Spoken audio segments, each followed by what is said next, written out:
पठामि संस्कृतं नित्यं वदामि संस्कृतं सदा ध्यायामि संस्कृतं सम्यक् वन्दे संस्कृतमातरं वन्दे संस्कृतमातरं वन्दे संस्कृतमातरम्।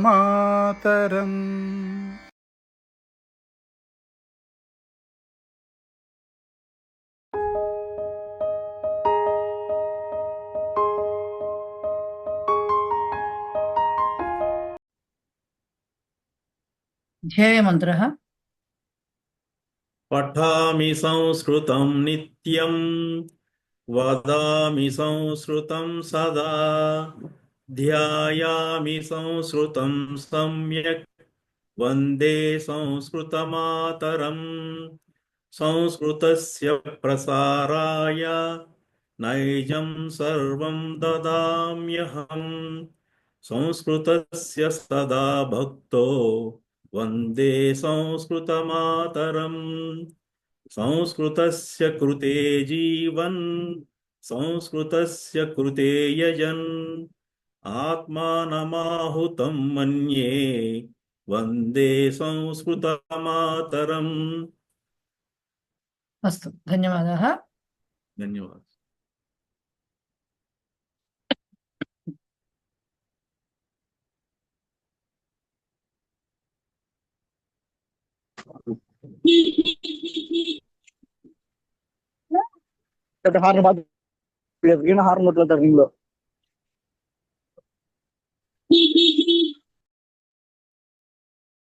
సో సెకండ్ లెసన్కి వెళ్లే ముందర కొంతమంది కొన్ని డౌట్లు అడిగారు దీంట్లోను ఎక్సర్సైజ్ పార్ట్లో.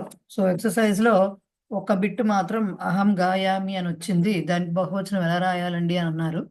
అది పొరపాటున దాంట్లోకి వెళ్ళింది ఆ ఎక్సర్సైజ్లోకి. సెకండ్ లెసన్లో ఇప్పుడు మనం చదువుకునే లెసన్లో దానికి ఆన్సర్ తెలుస్తుంది మీకు, ఓకేనా? శిబిరం నుంచి వచ్చిన వాళ్ళకైతే ఆల్రెడీ తెలుస్తుంది. అహం గాయామికి వయం గాయామహ అని ఇస్తాము. సో అది మీకు ఇప్పుడు నెక్స్ట్ లెసన్లో అవన్నీ కూడా వస్తాయి, ఎందుకంటే అది ఉత్తమ పురుషుడు కదా, ఇంకా చెప్పలేదు మీకు, ప్రథమ పురుషవే చెప్పాను ఏక బహువచనాలు కాబట్టి. ఫస్ట్ పాయింట్ అది. ఇంకొకళ్ళు అడిగింది సహ ఛాత్ర ధావతి అని ఉందండి, దానికి ఎట్లా మార్చాలి? నేను సహకి తే రాశాను, ధావతికి ధావంతి రాశాను అన్నారు. ఛత్ర అని అనుకుని గొడుగు అనే ఉద్దేశంలో ఏదో సంథింగ్ అనుకున్నారు వాళ్ళు. అది ఛత్రహ కాదండి, ఛాత్రహ. అది విద్యార్థి, దానికి బహువచనము ఛాత్రాహ వస్తుంది. సో అన్నిటినీ మార్చాలి. తే ఛాత్రాహ ధావంతి అని అలా అన్నిటికీ మార్చాలి. నేను ఆల్రెడీ ఆన్సర్స్ పంపించేశాను కాబట్టి మీరు చేసేసి ఉంటే ఒకసారి చెక్ చేసుకుని మీకు డౌట్స్ ఉంటే అడిగితే నేను చెప్తా, ఇంకా దాంట్లో ఏమైనా అర్థం కాకపోతే. రైట్, మళ్ళీ మేడం ఇది కూడా కదా, యూఎం హెచ్ఎత అని ఇచ్చారు. యూఎం అది కూడా వచ్చిందా? యూఎం కూడా అది కూడా ఒకటి రెండు మిస్ అయిపోయినట్టు, అటు ఇటు పొరపాటున వెళ్ళిపోయినట్టున్నాయి. చూస్తున్నా ఉండండి ఒక్క నిమిషం. సమ్ హెచ్ఎత అని ఇచ్చారండి. అదే అదే సమ్ అదే అదే అదే చూస్తున్నా ఒక్కసారి. త్వం అవి వచ్చినవి పొరపాటున వచ్చేసాయి. త్వం హెచ్ఎసి అని ఇచ్చానా? ఓకే, ఆ రెండు బిట్లు కొంచెం వచ్చినాయి, అవి ఇప్పుడు తెలుస్తాయి రండి, ఇప్పుడు తెలుస్తాయి, దాని గురించి పెద్ద వర్రీ ఏం లేదు. ఓకే, ప్లూరల్ అంటే మొత్తం అంత వాక్యం అంతా మార్చాలండి. ఏతే తరుణః లిఖతి అని ఇచ్చారు మీరు, మొత్తం అదంతా మార్చాలండి. ఫస్ట్ పాయింట్ మీరు చెప్పిన వాక్యం తప్పు. ఏషః తరుణః లిఖతి అది ఉంటుంది అక్కడ. దానికి బహువచనం రాయమంటే ఏతే కరెక్ట్ అండి. ఏషః తరుణః లిఖతి, నేను ఏతే తరుణః లిఖంతి అని రాశాను, కానీ మొత్తం మీ దాంట్లో వాక్యం అంతా అది కూడా మార్చాలండి, తరుణ అని. అంతేకాదు, దానికి అర్థం ఏంటండి? ఏషః తరుణః లిఖతి అంటే అర్థం ఏంటి? ఈ యువకుడు రాస్తున్నాడు అని అర్థం. మరి ఈ యువకులు అని మార్చాలి కదా, అన్నిటినీ మార్చుకుని రావాలి. ఓకే, సరే, ఓకే. ఇంకెవరికైనా డౌట్ చెప్పండి మేడం. ఇది ఇక్కడ అయం ఇయం ఇది స్త్రీలింగంకి వచ్చేసరికి పుంలింగం లింగ వర్గీకరణ దాంట్లో కుర్వంతని ఇచ్చారు కదా థర్డ్ పాయింట్ కి. అయం ఇయం పలుకుతుంది కదా, నేను అది నపుంసక లింగం అని పెట్టుకున్నాను, అది తప్పు. కాదు కదా, అయం అంటే ఇతడు అని మనం ఉమ్ము పలికినంత మాత్రాన అయం అంటే పుంలింగ శబ్దం అని చెప్పుకున్నాం కదా.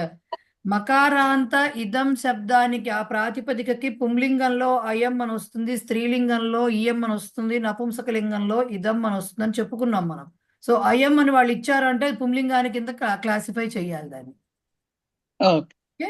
ఓకే, తత్ అనేది నపుంసకలింగం. నపుంసకలింగం కిందకు వస్తుంది. ఆన్సర్స్ అందుకే అదట్లా మ్యాచ్ చేసుకోండి, ఆన్సర్స్ మ్యాచ్ చేసుకోండి, ఆన్సర్స్ ఉమ్. చూసుకోండి. నాకెవరు హోంవర్క్ చేసినవి నాకు పంపక్కర్లేదు, జస్ట్ 2 days గ్యాప్ ఇచ్చి నేను ఆన్సర్స్ పంపిస్తాను, చెక్ చేసుకోండి.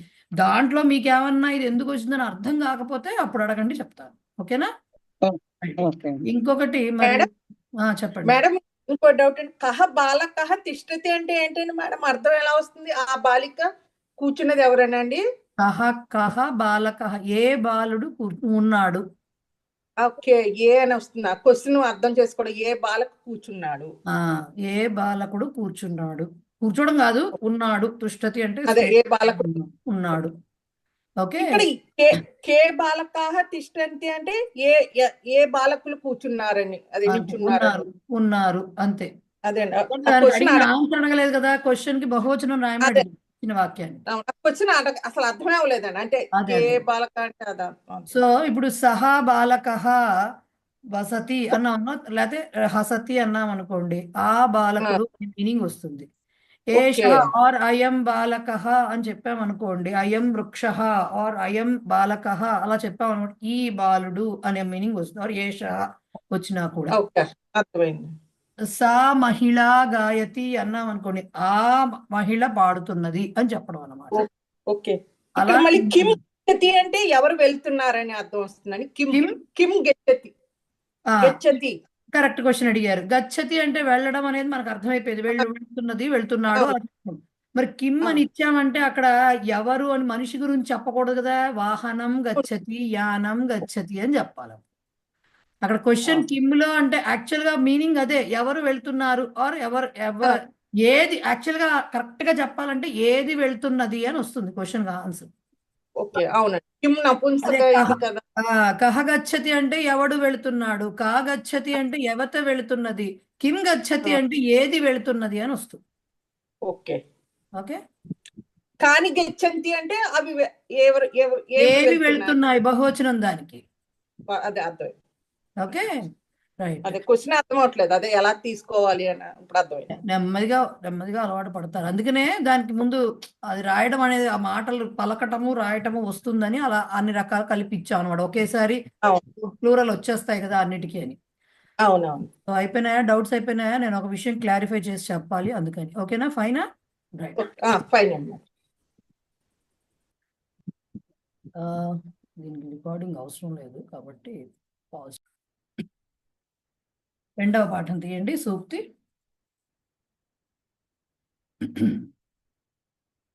మీ పుస్తకాల్లో పేజ్ నెంబర్ మీరు చూసుకోండి.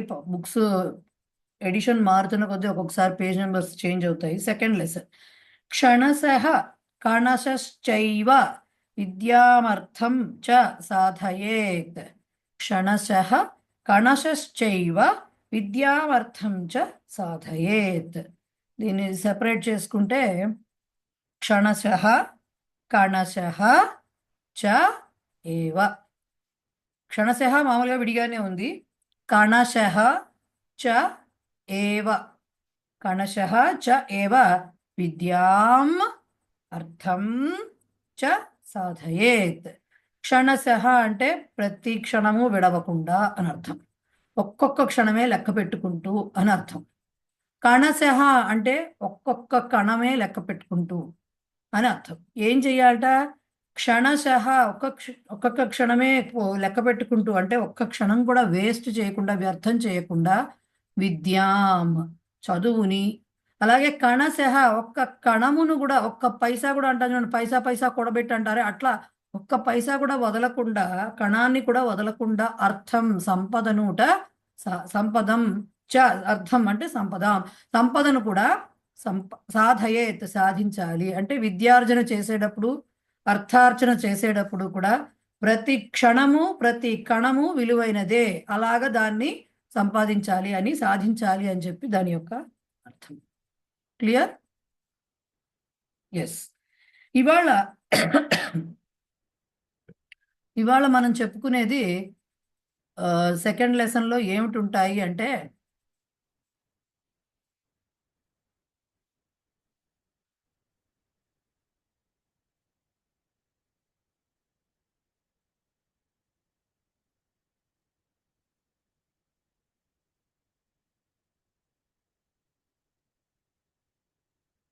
మూడు పురుషులు ఉంటాయి. కృష్ణఫణి గారు చెప్పండి ఏంటో. మ్యూట్లో ఉంటారండి, అన్మ్యూట్ చేసుకుని మాట్లాడాలి. ఒక్కసారి సూక్తి చదివి ఒకసారి విడదీసి ఒక్కసారి చెప్పరు. కణశః చ ఏవ అక్కడ స్ప్లిట్ ఉంది. క్షణశః మామూలుగానే ఉంటుంది. కణశః చ ఏవ విద్యాం అర్థం రెండు సెపరేట్ అక్కడ. Okay, right. ధన్యవాదాలు. సో సంస్కృతంలో మూడు పురుషులు ఉంటాయి అని మనము తెలుసుకున్నాము. ప్రథమ పురుష, మధ్యమ పురుష, ఉత్తమ పురుష అని. ప్రథమ పురుష అంటేనేమో మొన్న అంతా చదువుకున్నాం. సహ ఏషః అయం, సా ఏషా ఇయం, తత్ ఏతత్ ఇదం, ఇవి సర్వనామాలకు వస్తాయి. అలాగే భవాన్ భవతి కూడా వస్తుంది. అట్లాగే ఇవి కాక ఇంకా ఏ ఉన్నా కానీ ఇవి మామూలుగా సర్వనామాలు చెప్పాము. అవి కాకుండా ఏ పేరు వేరే పేర్లు కావచ్చు, ఇంకా ఏ శబ్దాలైనా కూడా ప్రథమ పురుష కిందకే వస్తాయి అని చెప్పుకున్నాం. ఇవాళ మధ్యమ పురుష అండ్ ఉత్తమ పురుష గురించి చెప్పుకుంటాం. సో ప్రథమ పురుషలో క్రియాపదం ఎలా వచ్చింది, ప్రథమ పురుషకి సహా వస్తే క్రియాపదం ఎలా గచ్చతి ఎలా వచ్చింది, పఠతి వచ్చింది, అలా చెప్పుకున్నాం. అలాగే దానికి బహువచనాలు వస్తే గచ్చంతి కింద మారింది అని చదువుకున్నాం దాని గురించి, రైట్. అట్లా రకరకాల ప్రథమ పురుషుల, అలాగే స్త్రీలింగంలో కానీ నపుంసకలింగంలో కానీ కూడా చదువుకున్నాం. సో ఇలా ఎప్పుడైతే ఈ కర్తృపదము యొక్క వచనము మారుతూ వస్తుందో క్రియాపదం యొక్క వచనం కూడా మారుతూ రావడం అనేది ప్రథమ పురుషకి చూసేసాము మొదటి పాఠంలో. ఇప్పుడు రెండవ పాఠంలో మధ్యమ పురుషకి ఉత్తమ పురుషకి చూస్తాం. మధ్యమ పురుష అంటే ఏంటి? త్వం అంటే యుష్మత్ శబ్ద రూపాలు అన్నాం. త్వం, యువాం, యూయం. త్వం అంటే నీవు, యువాం అంటే మీ ఇద్దరు, యూయం అంటే మీ అందరూ. ఓకే, అది చెప్పుకున్నాం. దీంట్లో యువాం అనేది తక్కువగా కనపడుతుంటుంది మనకి జనరల్గా, ఎక్కడో తప్ప పుస్తకం మొత్తం మీద ద్వివచనం కనపడదు కాబట్టి త్వం యూయం కిందకే వాక్యాలు ఇస్తారు. సో మధ్యమ పురుషుకు సంబంధించినటువంటి కర్తృపదాలు అంటే కేవలం వచ్చేది త్వం, యువాం, యూయం, ఈ మూడే వస్తాయి సబ్జెక్ట్స్ కింద. దాంట్లో కూడా మనం ద్వివచనం వదిలేస్తున్నాం ప్రస్తుతానికి కాబట్టి త్వం యూఎంఏ వస్తాయి ఎప్పుడు మధ్యమ. అందుకనే మీకు క్రిందటి పాఠంలో వాక్యాల్లో రకరకాల అజహ, ఛాత్ర, శిష్య, అంబ, లేకపోతే అనుజ, అగ్రజ, ఇలా రకరకాల కర్తృపదాలు వచ్చాయి, సబ్జెక్ట్స్ వచ్చాయి. బట్ ఇక్కడ ఏవి ఉండవు, అన్నిటికీ త్వం, ఏకవచనం అయితే త్వంలో ఉంటాయి, బహువచనం అయితే యూఎంలో వస్తాయి కర్తృపదాలు. ఎందుకు? మధ్యమ పురుషులో కర్తృపదాలు అంటే అవే వస్తాయి కాబట్టి. ఓకే, అలాగే ఉత్తమ పురుషులో కర్తృపదాలు అంటే, ఉత్తమ పురుషు అంటే ఏంటి? అహం, ఆవాం, వయం. అహం అంటే నేను, ఆవాం అంటే మేమిద్దరము, వయం అంటే మేమందరము, ఆర్ మనమందరము, ఏదైనా కావచ్చు. సో దీంట్లో కూడా ద్వివచనం ఎక్స్క్లూడ్ చేస్తే అహం, వయం. అహం ఏకవచనం, వయం బహువచనం. సో ఇప్పుడు దీంట్లో కర్తృపదాలు అంటే అస్మత్ శబ్ద రూపాలు మాత్రమే ఉత్తమ పురుష కిందకు వస్తాయి, యుష్మత్ శబ్ద రూపాలు మాత్రమే మధ్యమ పురుష కిందకి వస్తాయి. కాబట్టి కర్తృపదాల్లో మధ్యమ పురుషకు సంబంధించి కేవలం ఏకవచనంలో అయితే త్వమ్మే ఉంటుంది, బహువచనంలో అయితే యూఎంఏ ఉంటుంది.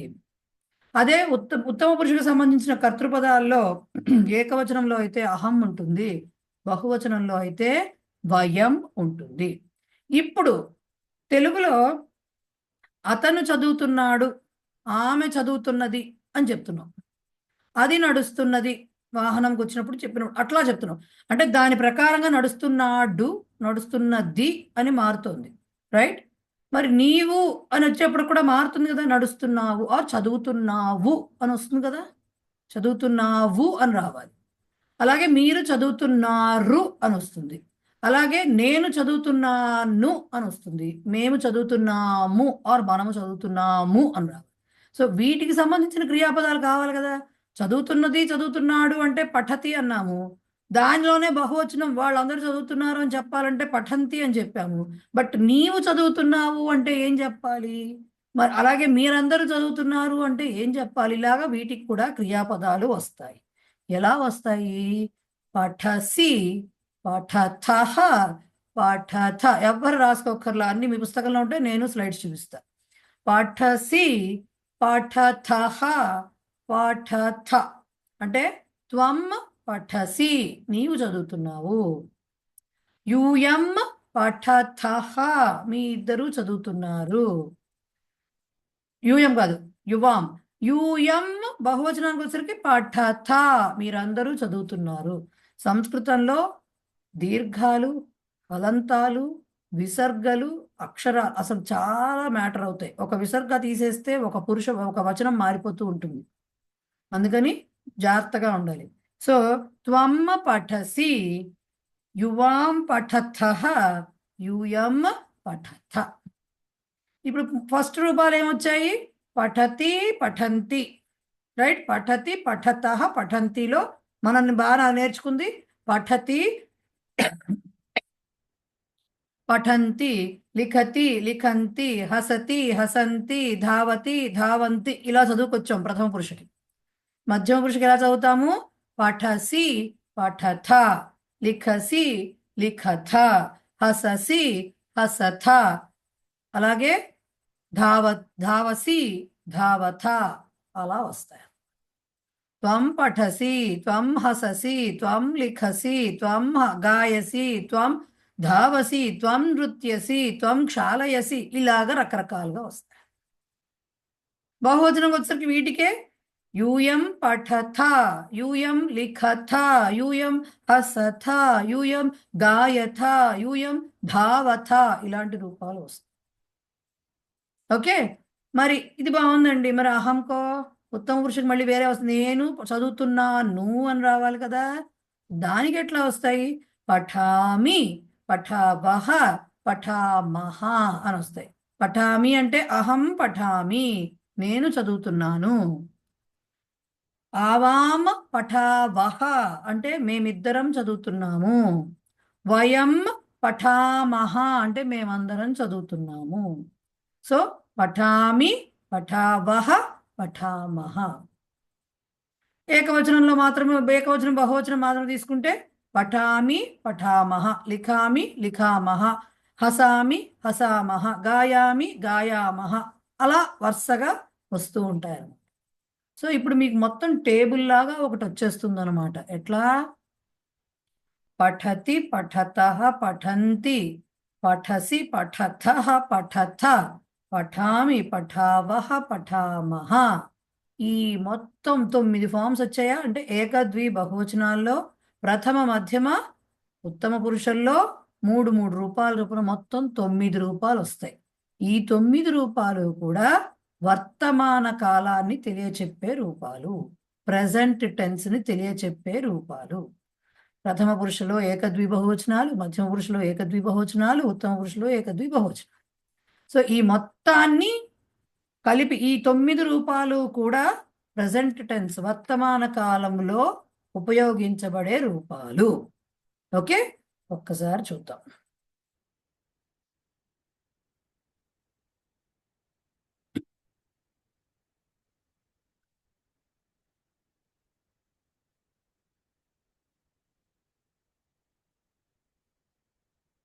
సో మధ్యమ పురుష వర్తమాన కాల.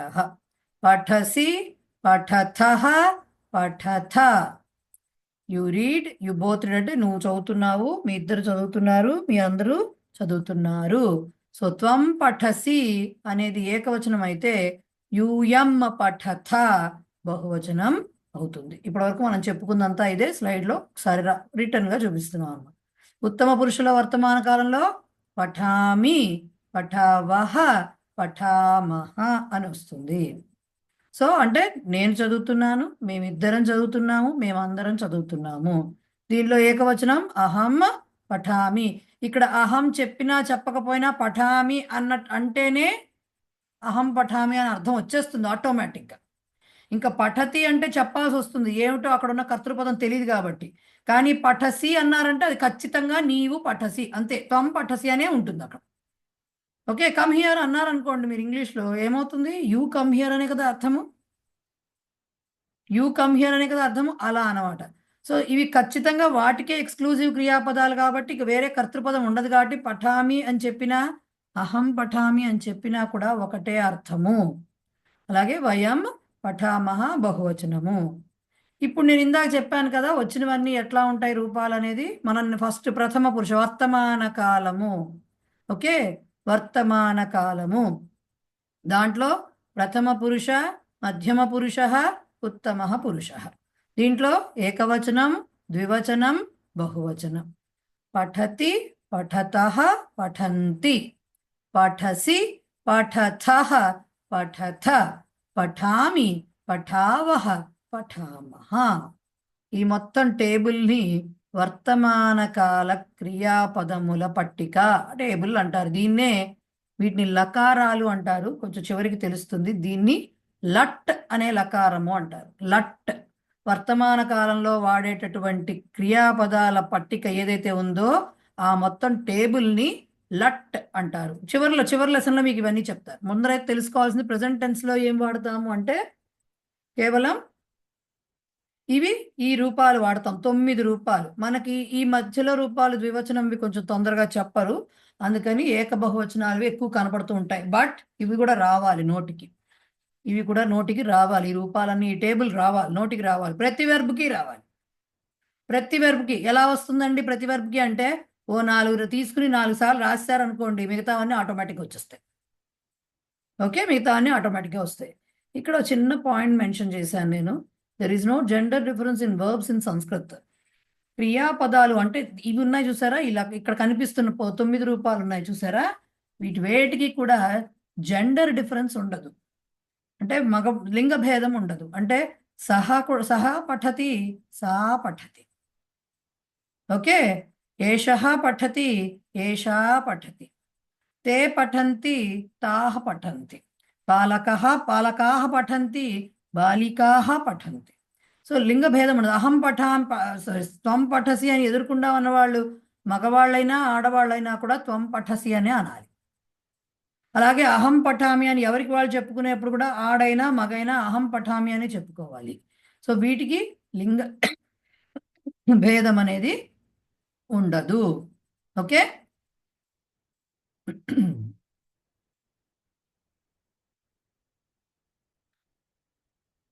దీంట్లో ఎందుకు వచ్చింది? ఓకే, సో ఇవన్నమాట ఇవాళ చెప్పుకునేటటువంటి మనము వాక్యాలు. సో రకరకాల ఆల్రెడీ మీరు మీకు ఫస్ట్ లెసన్లో పరిచయం అయినటువంటి క్రియాపదాలు ఏవైతే ఉన్నాయో అవే ఆల్మోస్ట్ వస్తాయి. ఏదో 1-2 ఎక్స్ట్రా ఏమన్నా వస్తే రావచ్చు, ఆల్మోస్ట్ అవే వస్తాయి. బట్ మధ్యమ పురుష ఏక బహువచనాల్లో, ఉత్తమ పురుష బహువచనాల్లో వస్తాయి. చూడండి, చదువుతాను. త్వం పఠసి, నీవు చదువుతున్నావు. త్వం నమసి, నీవు నమస్కరిస్తున్నావు. త్వం వదసి, నీవు మాట్లాడుతున్నావు. త్వం పశ్యసి, నీవు చూస్తున్నావు. త్వం పృచ్ఛసి, నీవు అడుగుతున్నావు. పృచ్ఛసి. త్వం గచ్చసి, నీవు వెళ్తున్నావు. త్వం ధావసి, నీవు పరిగెడుతున్నావు. త్వం తిష్టసి, నీవు ఉంటున్నావు, నిలబడుతున్నావు, ఆగుతున్నావు, అన్నీ వస్తాయి. త్వం అటసి, నీవు తిరుగుతున్నావు. త్వం క్రీడసి, నీవు ఆడుతున్నావు. త్వం ఖాదసి, తింటున్నావు. త్వం గాయసి, పాడుతున్నావు. లిఖసి, వ్రాస్తున్నావు. నయసి, తీసుకుపోతున్నావు. నయతి, ఇది బహుశా కొత్తదేమో. నయతి, నయతః, నయంతి, నయసి, నయథః, నయథ. నయసి అంటే తీసుకెళ్ళటం. ఓకే, త్వం పతసి, పడుతున్నావు. సో వీటిలో ఆల్మోస్ట్ మీకు ఫస్ట్ లెసన్లో వచ్చినటువంటి క్రియాపదాలే మధ్యమ పురుషలో ఏకవచనంలో ఎలా వస్తాయో వచ్చినాయి. ఇక బహువచనంలో కూడా అవే వస్తాయి సుమారుగా, ఏం పెద్ద కొత్తగా వచ్చేవేం లేవు, అవే చెప్తున్నారు. ఖాదథ, యూయం ఖాదథ, మీరు తింటున్నారు, మీరు అందరూ అర్థం అనమాట. యూయం బహువచనం. యూయం హసథ, నవ్వుతున్నారు. గాయథ, పాడుతున్నారు. లిఖథ, వ్రాస్తున్నారు. వహథ, మోస్తున్నారు. యూయం వహత, వహతి, వహతః, వహంతి. ఇక ప్రతి వెర్బ్ని తీసుకుని అంటే ఇవన్నీ రాసుకోవాలి. ఒకటి తీసుకుని ఖాదతి, ఖాదతః, ఖాదంతి. ఖాదసి, ఖాదతః, ఖాదథ. ఖాదామి, ఖాదావహ, ఖాదామహ. ఇలా ఆ టేబుల్ని చూసుకుంటూ వరుసగా ఒక 4-5 రాసుకున్నారనుకోండి, మిగతావన్నీ ఆటోమేటిక్గా వస్తూ ఉంటాయి. ఓకే. సో యూయం పిబథ తాగుతున్నారు, పతథ పడుతున్నారు, యచ్చత ఇస్తున్నారు, యచ్చతి వచ్చింది ఇదివరకు వెర్బు, ఇప్పుడు యచ్చత. ఓకే. నిందథ నిందిస్తున్నారు మీరు, నాయథ మీరు తీసుకువెళ్తున్నారు, పఠథ చదువుతున్నారు, నమథ నమస్కరిస్తున్నారు, వదథ మాట్లాడుతున్నారు, పశ్యథ చూస్తున్నారు, పృచ్ఛథ అడుగుతున్నారు. ఓకే. ఇలాగే అహంకి కూడా వస్తాయి. అహంకి కొత్తది వచ్చింది ఇక్కడ. ఇచ్చామి, ఉత్తమ పురుషులకు వచ్చేసరికి అహం ఇచ్చామి, ఐ విష్, ఐ వాంట్ అంటామే, అది ఇచ్చామి, నేను కోరుతున్నాను, ఇష్టపడుతున్నాను అన్నీ వస్తాయి. అలాగే నృత్యామి, నేను డాన్స్ చేస్తున్నాను, నృత్యం చేస్తున్నాను. స్మరామి, స్మరిస్తున్నాను అంటే తలుచుకుంటున్నాను. జిఘ్రామి, ఇది కొత్త వెర్బేమో, జిఘ్రామి వాసన చూస్తున్నాను.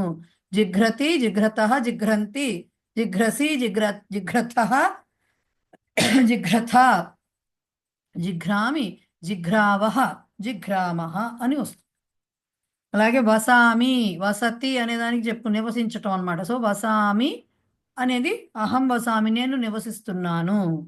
వదామి మాట్లాడుతున్నాను, పృచ్ఛామి అడుగుతున్నాను, గచ్చామి వెళ్తున్నాను, ధావామి పరిగెడుతున్నాను, పశ్యామి చూస్తున్నాను, పిబామి తాగుతున్నాను, ఖాదామి తింటున్నాను, తిష్ఠామి నేను ఉంటున్నాను ఆర్ ఆగుతున్నాను ఆర్ నిలబడుతున్నాను, గాయామి పాడుతున్నాను, లిఖామి వ్రాస్తున్నాను. వాటికే బహువచన రూపాలు వాడన్నిటికీ మహా పెట్టుకుని రావడం. క్రీడామహ, లిఖామహ, పిబామహ, యచ్ఛామహ, యచ్చతి, యచ్చతః, యచ్చంతి, యచ్చసి, యచ్చథః, యచ్చథ, యచ్ఛామి, యచ్ఛావహ, యచ్ఛామహ.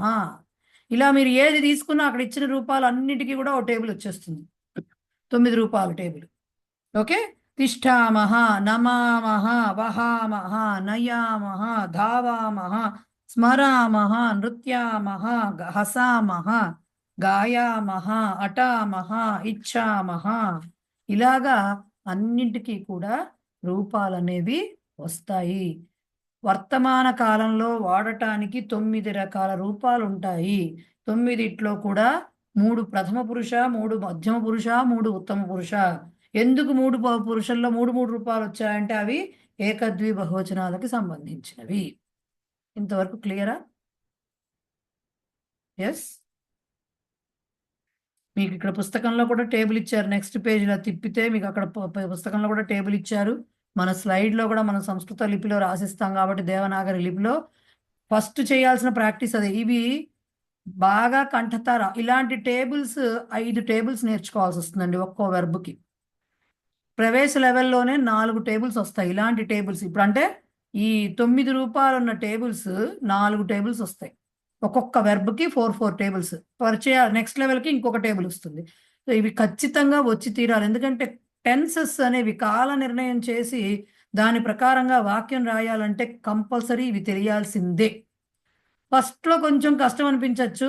తీరిగ్గా కూర్చుని ఫస్ట్ చేయాల్సింది ఇదే. కనీసం ఒక 10 వెర్బులకైనా సరే ఈ టేబుల్ రాసుకోవాలి. ఫస్ట్ నుంచే అది పేరబెట్టుకోకుండా కనీసం ఒక 10 క్రియాపదాలకి ఈ టేబుల్ మీరంతట మీరు రాసుకోవాలి. ఏదర్ ఫస్ట్ చూసుకుంటూ రాసుకున్నా సరే రాసుకోవాలి ఆ టేబుల్. అప్పుడు నోటికి తిరుగుతుంది.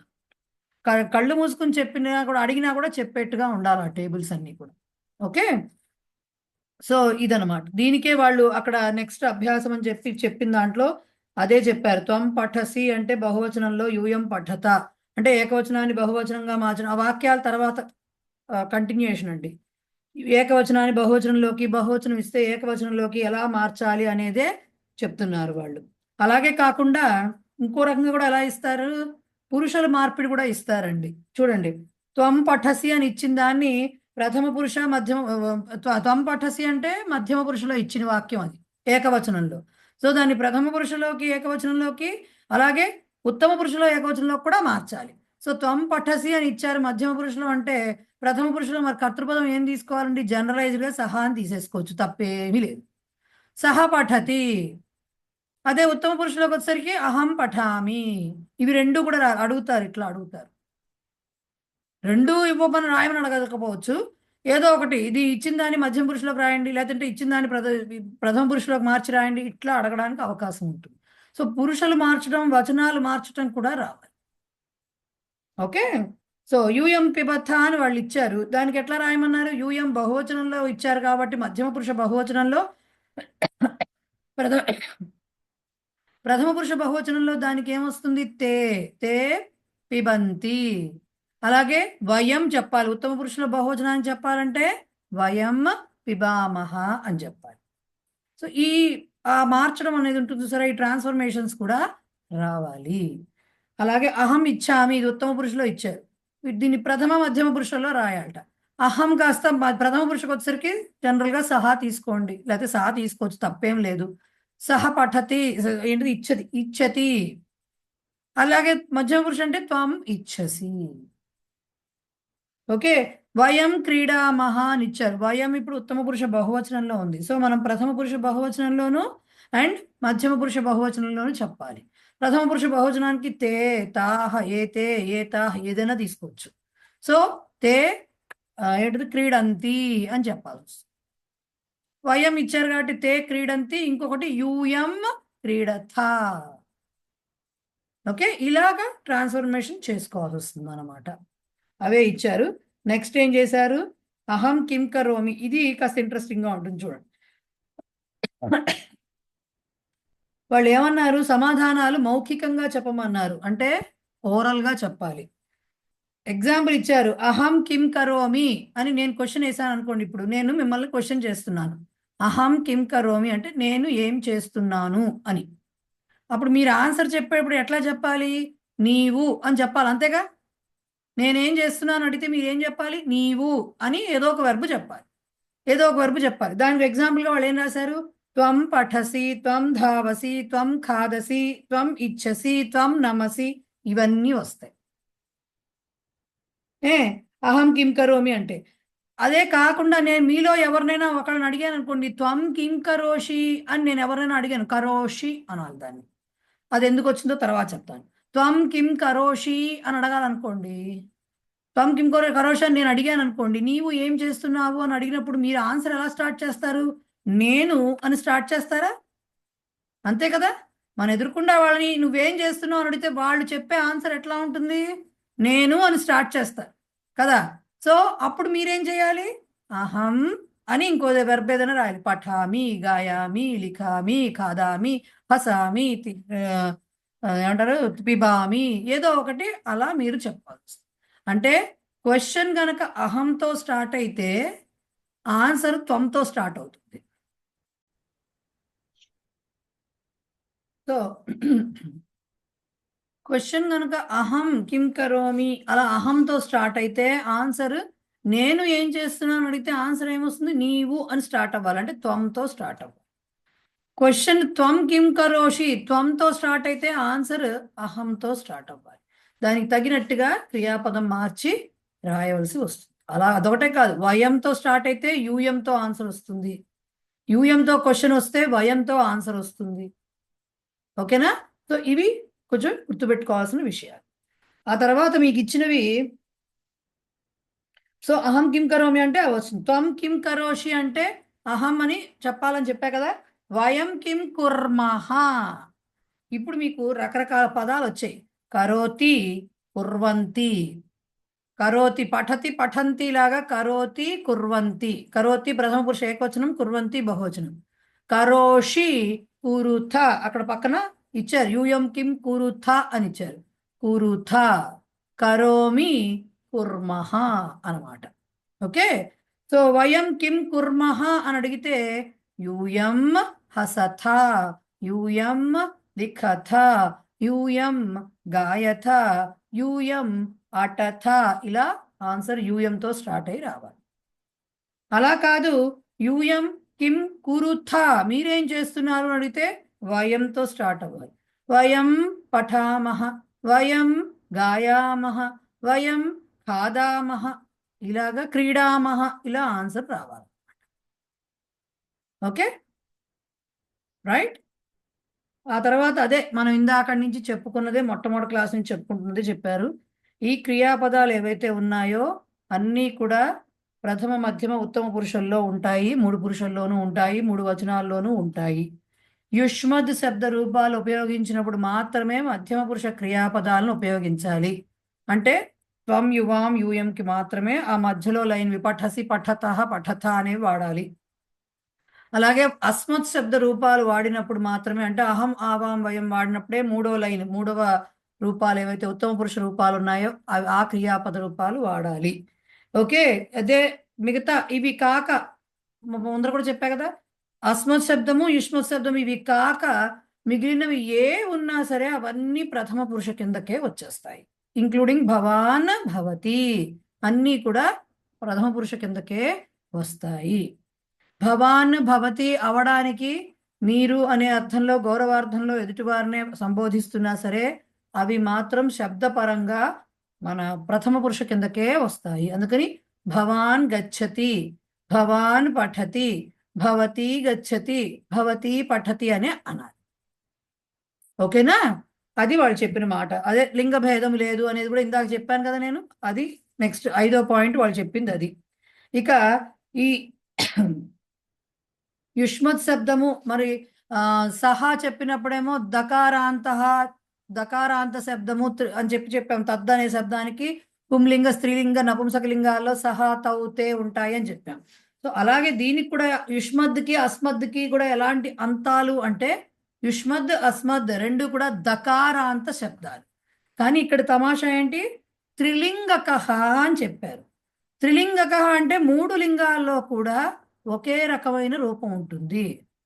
మగవాడు చెప్పినా అహం అనే చెప్తాడు, ఆడది చెప్పినా మహిళ చెప్పినా కూడా అహం అనే చెప్తుంది. దాంట్లో రూపంలో తేడా లేదు. ఆ స్త్రీలింగానికి పుంలింగానికి తేడా లేదు రూపంలో. సో అందుకని 3 లింగాల్లో కూడా ఒకే రూపంగా ఉండేవి ఏమిటవి, అస్మద్ యుష్మద్ శబ్దాలు. సో వాటిని అందుకని దకారాంతః త్రిలింగకః యుష్మత్ శబ్దః ఆర్ దకారాంతః త్రిలింగకః అస్మత్ శబ్దః అని చెప్తూ ఉంటారు. ఓకే, సో మొన్న మిత్ర శబ్దం గురించి చెప్పాను కాబట్టి మీకు అర్థమయ్యే ఉంటుంది. అవి అక్కడికి ఇంతవరకు ఏమైనా డౌట్ ఉందా, ఏమన్నా అడగదలుచుకున్నారు? ఇందాక పిఎస్ మూర్తి గారు సార్ హ్యాండ్ రైజ్ చేశారు, ఉన్నారా సార్? ఇందాక చేశారు. నమస్తే మేడం. నమస్తే మేడం. పేజ్ నంబర్ 28 నా బుక్ లో అహం గచ్చామి, అహం ఇచ్చామి, అహం రాసినప్పుడు ఒక చోటేమో ఎమ్మకు అకారం ఇచ్చారు, ఇంకో చోట హా తర్వాత 0 పెట్టారు. అంటే ఏంటి అనేది నాకు కొంచెం డౌట్ ఉండే. చెప్తాను సార్. అది పేజ్ నెంబర్ 28 అమ్మా. తెలుసండి, చూశాను నేను. అదే అది యాక్చువల్గా అది లేఖన నియమము అంటారు. అది నెమ్మదిగా కోర్సులో మీకు వస్తుంది, అది కూడా వస్తుంది. బట్ అడిగారు, నో ప్రాబ్లం. ఇక్కడ వచ్చింది కాబట్టి అది మనకు ఆల్రెడీ ఇక్కడ కనిపిస్తుంది కాబట్టి చెప్తాను. ఇక్కడే అక్కడ డీటెయిల్ గా చెప్పుకుందాము. ఏం లేదండి, యూజువల్ గా ఒక మాట తోటి ఎండ్ అయింది అనుకోండి, తోటి ఒక మాట ఎండ్ అయితే తెలుగులో కూడా ఉంది, మనం 0తో ఎండ్ చెయ్యం మాట, మకార పొల్లుతోనే ఎండ్ చేస్తాము. అలాగే సంస్కృతంలో కూడా ఏ వర్డ్ అయినా మీకు వాక్య రూపంగా కలిసిపోయినప్పుడు, శ్లోక రూపంలో కలిసిపోయినప్పుడు పక్కన విషయం. విడిగా ఒక్కొక్క మాట నేను అనడానికి మీరు డిక్టేషన్ చెప్పి ఇప్పుడు నేను అనడానికి ఏం రాస్తారు, రాయమంటే మీరు అహం అని రాశారనుకోండి, అంటే పొడి మాట కదా, అది ఇండివిజువల్ మాట, దాని పక్కన ముందు ఏమీ లేవు. అలా ఇండివిజువల్ గా ఒక్కొక్క పదమే ఉన్నప్పుడు ఆ తో ఎండ్ అవుతున్నాయి అంటే మకారము రాయాలి. మా హలంతంతో మకారం. అహం ఇచ్చామిలో అహం ఎలా రాశారో అలా రాయాలి. ఓకే, అది కాకుండా ఇంకో చోట ఎలా రాస్తాము అంటే అహం ఆ మకారం తర్వాత వచ్చే మాట కనుక స్వరాక్షరంతో స్టార్ట్ అవుతూ ఉంటే, అంటే ఇప్పుడు అహం ఇచ్చామిలో ఈతో స్టార్ట్ అయింది పక్కన మాట, అవునా? అహం తర్వాత మాట పక్కన ఈ అంటే స్వరాక్షరంతో స్టార్ట్ అయింది. అలాంటి సందర్భంలో ఈ మకారంతోనే రాయాలి, ఎండ్ అవ్వాలి. అలా కాకుండా అహం గచ్చామి అని వచ్చింది అనుకోండి, అహం తర్వాత వచ్చిన మాట గా అంటే వ్యంజనాక్షరంతో స్టార్ట్ అయింది, అంటే హల్లుతో స్టార్ట్ అయింది. అలాంటప్పుడు ఈ మకారం రాయకుండా పైన అనుస్వారం పెడతాం. దాని లేఖనని వవెల్స్ తో స్టార్ట్ అయినప్పుడేమో మాతో రాయాలి, మకారం కాన్సనెంట్స్ తో స్టార్ట్ అయితే ఆకు 0 పెట్టాలి. 0 పెట్టాలి. అదే అనుస్వారము అంటారు. దీని అనుస్వార నియమం అని మళ్ళీ వస్తుంది మీకు, దానికి ఎక్సర్సైజ్. Right, thank you. ఇంతవరకు క్లియరా? ఏమన్నా అర్థం కాకపోతే అడగచ్చు. ఎస్ కృష్ణఫణి చెప్పండి. ఇది మన క్రియాపదాలు త్వముకి మధ్య పురుషుకి వచ్చినప్పుడు పఠ పఠ పఠసి పఠతః పఠథ అని చెప్పారు కదా మేడం. అది మరి కుర్మః అక్కడ కరోసి అని రావాలండి, కరతః అలా రావాలి. నాకు అది కరోషి రావాలి. అది కొన్ని కొన్ని విశేష క్రియాపదాలు ఉంటాయి. అన్నిటికీ ఇదే వర్తిస్తుందని లేదు. అది కరోషి కురుతః కురుథ అని వస్తుంది. కరోతి కురుతః కుర్వంతి, కరోషి కురుతః కురుథ, కరోమి కుర్వః కుర్మః అనేవి దాని రూపాలు వస్తాయి. నెమ్మదిగా అవి నెమ్మదిగా వస్తాయి. అవి విశేష క్రియాపదాలు. కాకపోతే ఈ చేయటం అనే మాట మనకి రావాలి కాబట్టి అవి ముందర చెప్పేశారు. కానీ కొంచెం విశేష క్రియాపదాలు అంటారు వాటిని. కొంచెం డిఫరెంట్గా వస్తాయి. సాకి బదులుగా షా పలకడం అవన్నీ వస్తాయి. ఓకేనా? ఇవి కానీ అవి ఎందుకు షా వస్తుందనే విషయం చెప్పకుండా ఇవి మాత్రం బైహార్ట్ చెయ్యాల్సిందే. బైహార్ట్ అంటే బట్టి వేయడం అంటే అలా కాకపోవచ్చు. ఎవరు ఎలా గుర్తు పెట్టుకుంటారో ఆ పద్ధతిలో గుర్తు పెట్టుకోవాల్సిందే అవన్నీ కూడా. ఓకేనా? రైట్. బసవయ్య స్వామి గారు. ధన్యవాదాలు. అమ్మా నమస్కారం అమ్మా. నమస్తే అండి. అమ్మ ఇది ఒక్కసారి ప్రథమ పురుష, మధ్యమ పురుష, ఉత్తమ పురుష ఒక్కసారి ఎక్స్ప్లెయిన్ చేయడం అది కొద్దిగా కన్ఫ్యూజింగ్ ఉన్నామమ్మా. ఏమీ లేదు సార్, మొన్న ఒకళ్ళు చెప్పారు కదా, ఒకసారి చెప్పారు తానుత్తమ ఎదుట మధ్యమ ఎక్కడో ప్రథమ అని చెప్పారు. అంటే ఏంటి? నేను లేకపోతే మేము అని చెప్పేది ఉత్తమ పురుష కిందకి లెక్కకొస్తాయండి. నీవు ఎదుటివారి గురించి చెప్పేది ఏదైతే ఉందో అది ఎదుటివారి గురించి, ఎదుటివాడు నువ్వు అని మాట్లాడేది ఏదైతే ఉందో, నువ్వు ఆర్ మీరు అని మాట్లాడేది ఏదైతే ఉందో అదంతా మధ్యమ పురుష కిందకు వస్తుందండి. నేను నువ్వు కాక మిగిలిందంతా కూడా ప్రథమ పురుష కిందకు వస్తుందండి. నేను నువ్వు అనే పదాలు లేకపోతే దానికి బహువచనాలో ద్వివచనాలో ఇవి కాని పదాలు మిగతా ఏ వచ్చి చెట్టు, పుట్ట, పుస్తకం, కుర్చీ, అతడు, ఆమె, ఇతడు, ఈమె ఏదైనా కావచ్చు అదంతా కూడా ప్రథమ పురుష కిందకే వస్తుంది. సో అవి వచ్చినప్పుడు ప్రథమ పురుషలో ఎలాంటి క్రియాపదం వాడాలి అనేది ఇక్కడ మనకి ఒక పట్టిక ద్వారా తెలియజేశారు. అర్థమైందా అండి?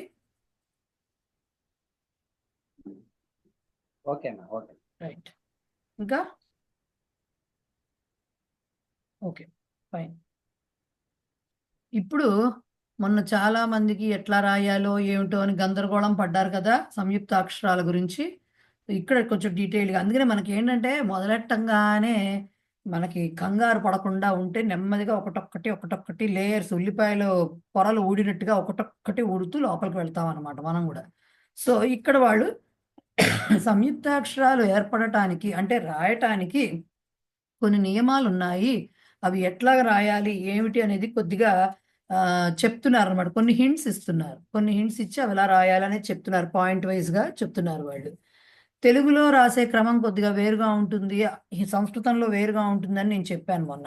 తెలుగులో మనం పలికేది ఒకటి, రాసేది ఒకటి ఉంటుంది. సంస్కృతంలో ఎలా పలుకుతామో అలాగే రాస్తాం. రైట్?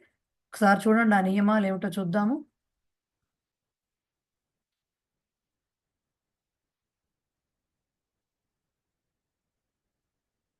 ఉచ్చారణానుసారం రాసేవి కొన్ని ఉంటాయి.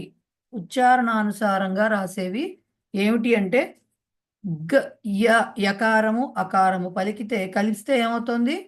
గ్య. అలా గకారం ముందు వస్తుంది, యకారము దాని తర్వాత ఆ పలుకుతున్నాం కాబట్టి గ్య. ఎలా రాస్తారు? ఇదిగో గకారంలో ఉన్నటువంటి ఈ గీతని, ఈ హలంతాన్ని తీసేసి కేవలం ఈ పార్ట్ ఒక్కటే తీసుకుంటాం. ఓకే, గా రాసి హాఫ్ గా. అది ఇ ప్లస్ ఆ, యకారము ప్లస్ అకారము కలిస్తే యా అనే అక్షరం వస్తుంది. అంటే ఈ అకారం ఎటుపోయింది? ఈ హలంతం తీసేసింది అకారము. సో గ్యా అనేది ఇలా రాస్తాం. క్యా, శ్లా, త్వా ఇవన్నీ కూడా దానికి వాళ్ళు ఇచ్చిన ఎగ్జాంపుల్స్. ఫస్ట్ పాయింట్ ఉచ్చారణకు తగ్గట్టుగా రాసేవి ఇవి. జనరల్గా మోస్ట్లీ ఇవే ఉంటాయి. ఉచ్చారణ భిన్న అని అంటే ఉచ్చారణ ఒక రకంగా ఉంటే రాసేది ఒక రకంగా కనపడుతూ ఉంటుంది. వ్రా అని ఉందనుకోండి, వ్రా ఉంటే మనకు వినబడుతోందేమో రకారం ఫుల్గా వినబడుతోంది వ్రా అని, కానీ రాసేటప్పుడు దాన్ని ఇలా రాయాలి. రేఫా అంటారు ఇలా ఇచ్చేదాన్ని, ఇలా రాయాలి దాన్ని. వ్రా, ట్రా, ద్రా ఇలా రాసే వాటిని ఇట్లా రాయాలి.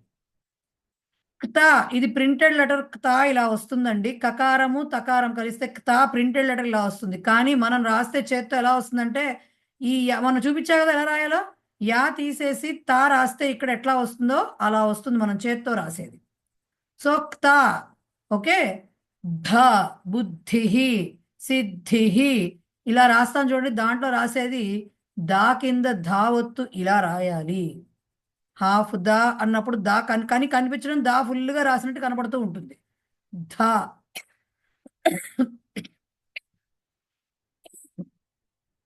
సో ఇలా రాయాలి ధా అనేది. అంటే ఇది వినబడడానికి ఏమవుతుంది, రకారం ముందు ఫుల్గా వినబడుతుంది కానీ రాసేటప్పుడు ఇట్లా కనపడుతుంది.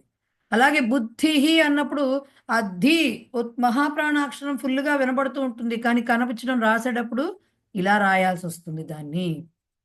అలాగే పూర్ణాక్షరాణి ఇవ, పూర్ణాక్షరాల్లాగా ఉంటాయట. అవి ఎలాగ వస్తాయి, అది క్షాత్ర జ్ఞాశ్ర ఇట్లాంటి అక్షరాలన్నీ అవి 2 అక్షరాలు కాదేమో కలిసింది, ఒక అక్షరమేమో అన్నట్టుగా ఒకే అక్షరం కింద 2 కలిపినట్టుగా కనపడవట అవి. దానికి ఎగ్జాంపుల్స్ క్ష ఇలా ఉంటుంది. కకారము షకారము కలిపితే క్ష వస్తుంది. జకారము యకారము కలిపితే జ్ఞా ఇలా వస్తుంది. కానీ ఇది ఎక్కడైనా చూస్తే ఈ 2 కలిసినాయని మనం అనుకోము. కానీ ఈ 2 అక్షరాలు కలిపితే జ్ఞా అనే సంయుక్తాక్షరం వస్తుంది. అలాగే తకారము రకారము కలిపితే ఇది వేరే లెటర్లా కనబడుతుంది. దీనిలా కనబడట్లా, దీనిలా కనబడట్లా ఇది. సో అలాగే షకారము రకారము కలిపితే వచ్చేది శ్ర. అది ఇలా రాస్తాం రాసేటప్పుడు చేత్తో. ఓకే. ఈ ద్యాకి దకారము యకారము విద్యా అని రాసేటప్పుడు ఇట్లా రాస్తాం. చిన్న గీతతో స్టార్ట్ అయ్యి మళ్ళీ ఘా ఎలా రాస్తామో అలా రాసుకొస్తాం. బయట పైకి చిన్న గీత ఉంటుంది అంటే అది ధ్యా అని అర్థం. దాన్ని ధ్యా అని చదవకూడదు, అది ధ్యా మాత్రమే. విద్యాలో ధ్యా మాత్రమే, ఆరాధ్యాలో ధ్యా కాదు, అది విద్యాలో ధ్యా అది. ఓకే. అలాగే హలా అకారము లకారము కలిపితే ఈ హాకి ఉన్నటువంటి ఈ వంపు ఏదైతే ఉందో దాంట్లోనే చిన్నగా లకారం రాస్తాం. చిన్నగా లకారానికి సంబంధించింది ఈ పార్ట్ ఉంటుంది, గీత తీసేసిన పార్ట్ ఉంటుంది, అది రాస్తాం హలా. అలాగే 2 తాలు ద్విత్వాక్షరం, 2 తాలు కలిస్తే తా ఫుల్గా ఒకటి రాసి పైన గీత పెడతాం. గీత పెడితే అది డబల్ తా అవుతుంది అన్నమాట. ఓకే, అది డబల్ తా అవుతుంది. అలాగే హనా హకారానికి నకారం కలుస్తోంది, అప్పుడు కూడా అంతే. ఈ హాకి ఉన్నటువంటి ఈ కర్వ్లో నాకి సంబంధించినటువంటి ఈ వంపు ఏదైతే ఉందో పక్కన గీత తీసేసింది అది రాసుకుంటాము చిన్నగా. మా కూడా అంతే, హకారము మకారము బ్రహ్మ రాస్తాం కదా, హా రాసి దాని వంపు నుంచి ఈ మనం ఇలా ఇదైతే ఎలా కలుపుతామో అలాగ దాన్ని కింద నుంచి పై వరకు తీసుకొస్తాం. ఓకే, పై వరకు తీసుకొస్తాం. హ్వా అది కూడా అంతే, ఆహ్వానము దాంట్లో హ్వా హాకి ఆ కర్వ్లో వా అనేది ఇలా రాయాలి, గుల్లిగా చిన్నగా రాయాలి. ఇది మీకు పీడిఎఫ్ పంపించినప్పుడు దాన్ని మీరు జూమ్ చేసుకుని చూసుకోవచ్చు కాబట్టి ఇంకా క్లియర్గా కనపడతాయి అవి. హణా హకారానికి నకారము, ఆ నాలో ఉన్నటువంటి నా ఒత్తు అంటే ఏంటి, నాలో ఈ నిలువు గీత తీసేస్తే మిగిలిన పార్ట్ ఇది దాని గీతే అనుకునేరు కాదు, ఇది హాలో ఉన్న వంపు, దాని లోపల ఈ చిన్న పార్ట్ రాస్తాం అనమాట. దీనిలాగా రాసేది రాస్తాం అనమాట, యూలాగా రాసే పార్ట్ రాస్తాం హణా. ఓకే, ఇవన్నీ ఏంటి, ఈ క్ష జ్ఞాత్ర శ్రాద్య ఇవన్నీ కూడా ఎగ్జాంపుల్స్. ఎలాగంటే ఒక్క అక్షరంగానే కనబడుతూ ఉంటుంది, అది 2 అక్షరాలు కలిసినా కూడా పూర్ణాక్షరంలాగా కనబడుతూ ఉంటుంది అవి. వాటికి ఇదొక ఎగ్జాంపుల్, ఇవి కొన్ని ఎగ్జాంపుల్స్. వర్టికల్ లైన్డ్ అంటే నిలువు గీత ఉన్న అక్షరాలు కనుక కలుస్తున్నాయి అనుకోండి ఎలా ఉంటుంది. ఇప్పుడు ఖ్యాతిహి అని అంటాము. ఖ్యాతిహిలో ఇక్కడ మీకు ఖాలో ఈ నిలువు గీత ఉంటుంది. సో వర్టికల్ లైన్ లెటర్స్ అంటే ఇవి. ఈ నిలువు గీత ఉందనుకోండి, దీన్ని సంయుక్తాక్షరంగా రాసేటప్పుడు రాసేటప్పుడు ఏమొస్తుంది, ఈ హలంతం తీసేస్తాం సరే, ఈ నిలువు గీత తీసేసి ఈ పార్ట్ ఉంటుంది, ఆ 0 పార్ట్ ఒక్కటి పెట్టి పక్కన అక్షరం రాసేస్తాం. నిలువు గీత తీసేసి ఆ రౌండ్గా ఉన్న 0 లాగా ఉన్న పార్ట్ ఒక్కటి పెట్టి ఆ నిలువు గీత తీసేస్తాం, దీంట్లోంచి తీసేసి మిగతా దాన్ని పక్కన అక్షరానికి అటాచ్ చేస్తాం. బ్దా అది కూడా అంతే. బకారము దకారము కలుస్తోంది. బకారంలో ఉన్నటువంటి నిలువు గీత తీసేసి ఈ సున్నాను మధ్యలో ఒక గీతగా ఉన్న పార్ట్ని మాత్రం దాకి యాడ్ చేస్తాం. బ్దా అంటే ఇలా రాయాలి. పుష్ప పుష్పం రాసేటప్పుడు షాలో కూడా అంతే. ఈ నిలువు గీత తీసేస్తే వచ్చిన పార్ట్ ఏదైతే ఉందో యూ లాగా రాసింది మధ్యలో గీతలా కొట్టింది అది పక్కన లెటర్కి అటాచ్ చేస్తాం. ధ్యా ధ్యా చూడండి ఎట్లా రాసాము. ధకారము యకారము. ఆ ధకారంలో ఉన్నటువంటి నిలువు గీతం తీసేసి దాని ప్లేస్లో యా రాసేస్తే ధ్యా. చూసారా ఈ ధ్యాకి డిఫరెన్స్ చూసారు కదా ఎట్లా ఉందో. విద్య అన్నప్పుడు ఇది రాయాలి పైది. ధ్యాయతి అన్నప్పుడు ఈ ధ్యా రాయాలి. మహాప్రాణం ఇది అల్పప్రాణం ధ్యా. ఓకే, వర్టికల్ లైన్ ఉన్న లెటర్స్ అనమాట. అంటే దానికి ఎగ్జాంపుల్స్ కొన్ని ఇవి. అలా కాదు రౌండ్ లెటర్స్ కొన్ని ఉన్నాయి మనకి. అవి రాసేటప్పుడు ఎట్లా రాస్తాము. రౌండ్గా అంటే గుండ్రంగా కనిపించే లెటర్స్ అవి చూడండి. కక్క గగ్గ ంగ ఉంది కదా లాస్ట్ది. దానికి కకారం కనుక యాడ్ అవుతూ ఉంటే ఆ గకారానికి రాసి కింద హలంతం తీసేసి కా దాని కిందకి రాయాలి. కొన్ని చోట్ల టైపింగ్ అప్పుడు పక్కకు వస్తుంది. ఈ ప్లస్ పోయి కా పక్కకి ఎట్లా రాసేస్తే ఎలా వస్తుందో టైపింగ్లో అలా వస్తుంది. అంటే ప్రింటెడ్ లెటర్స్లో అలా రావడానికి అవకాశం ఉంది. కానీ చాలా చోట్ల మనం చేత్తో రాసినా చాలా చోట్ల ఇక్కడికి వచ్చిందిగా ప్రింటెడ్ లెటర్ అయినా ఇలా వస్తుంది. గా రాసేసి కింద హలంతం తీసి దాని కింద కా. ఒకవేళ గంగా రాసినప్పుడు కూడా గా కూడా దాని కిందకే వస్తుంది. ఓకే, ఇలా రాయాలి.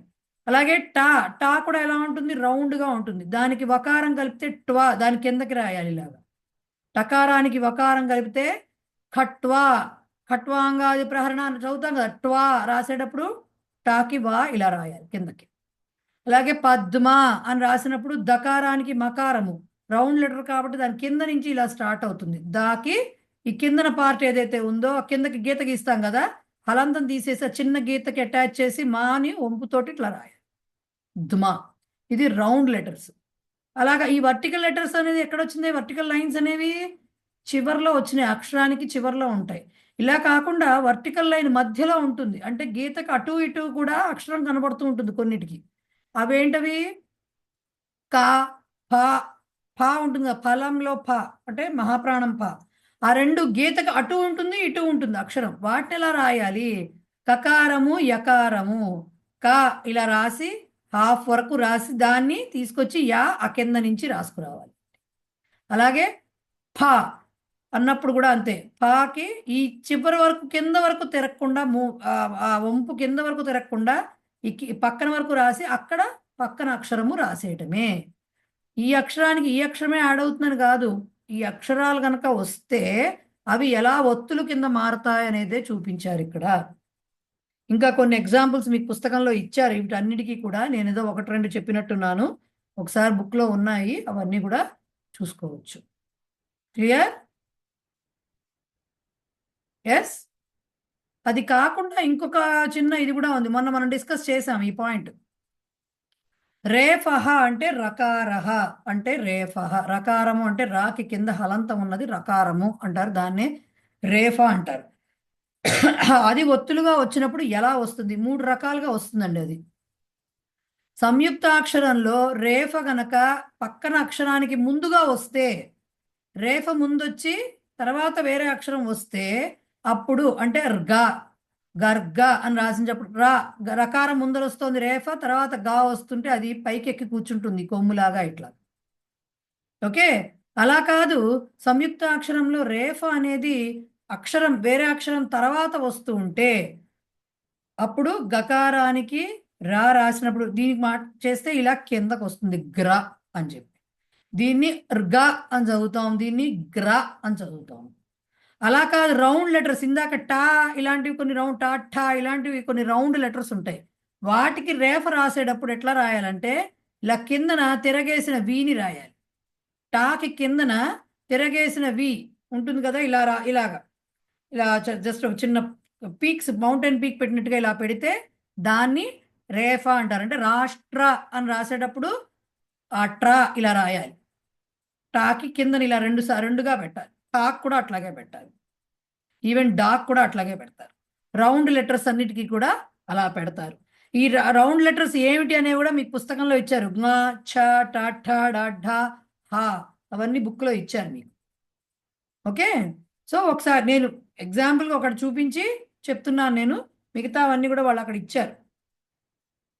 Right, clear?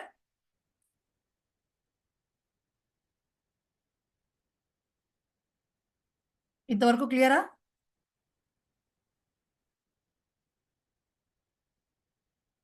కృష్ణపణి గారు ఏమైనా డౌట్ ఉందా? హ్యాండ్ రైజ్ చేశారు. పొరపాటున వచ్చిందేమో నేను లేదండి. Okay, fine. సో ఇప్పుడు ఇందాక సార్ అడిగిన నియమం ఉంది కదా, ఇంతవరకు అర్థమైంది కాబట్టి ఇప్పుడు మనం చెప్పుకున్న లెసన్ విని మీ స్లైడ్స్ పంపిస్తా చూసి ఒకసారి మీ బుక్ మళ్ళీ కనుక పాయింట్ బై పాయింట్, ఎలాగో ఎవరి భాషలో వాళ్ళకే ఇచ్చారు కాబట్టి చూసి మిగతా అక్షరాలు కూడా రాయటం ప్రాక్టీస్ చేసుకోవాలి. రైట్, చేసుకుంటే అప్పుడు క్లియర్గా తెలుస్తుంది. ఇవన్నీ ఇలా వస్తే అలా ఎలా వస్తుంది, ఒత్తు రౌండ్ అక్షరాలు వస్తే అలా ఇలా క్వశ్చన్స్ అలా అడగరు. కానీ మీకు సంయుక్తాక్షరాలు రాయడం రావాలి కదా, భాష రాయడం రావాలంటేను లిపి రావాలి కదా, అందుకని పాయింట్ వైజ్ చెప్పారనమాట, ఇలా ఒత్తులు ఏర్పడతాయి అనేది. సో తర్వాత పాయింట్ మీకు ఇందాక సార్ అడిగారు కదా, కొన్నిట్లో మకారం వచ్చింది, కొన్నిట్లో అనుస్వారం ఎందుకు వచ్చింది, దాని గురించిన పాయింట్ ఇక్కడే చెప్పారనమాట. ఇప్పుడు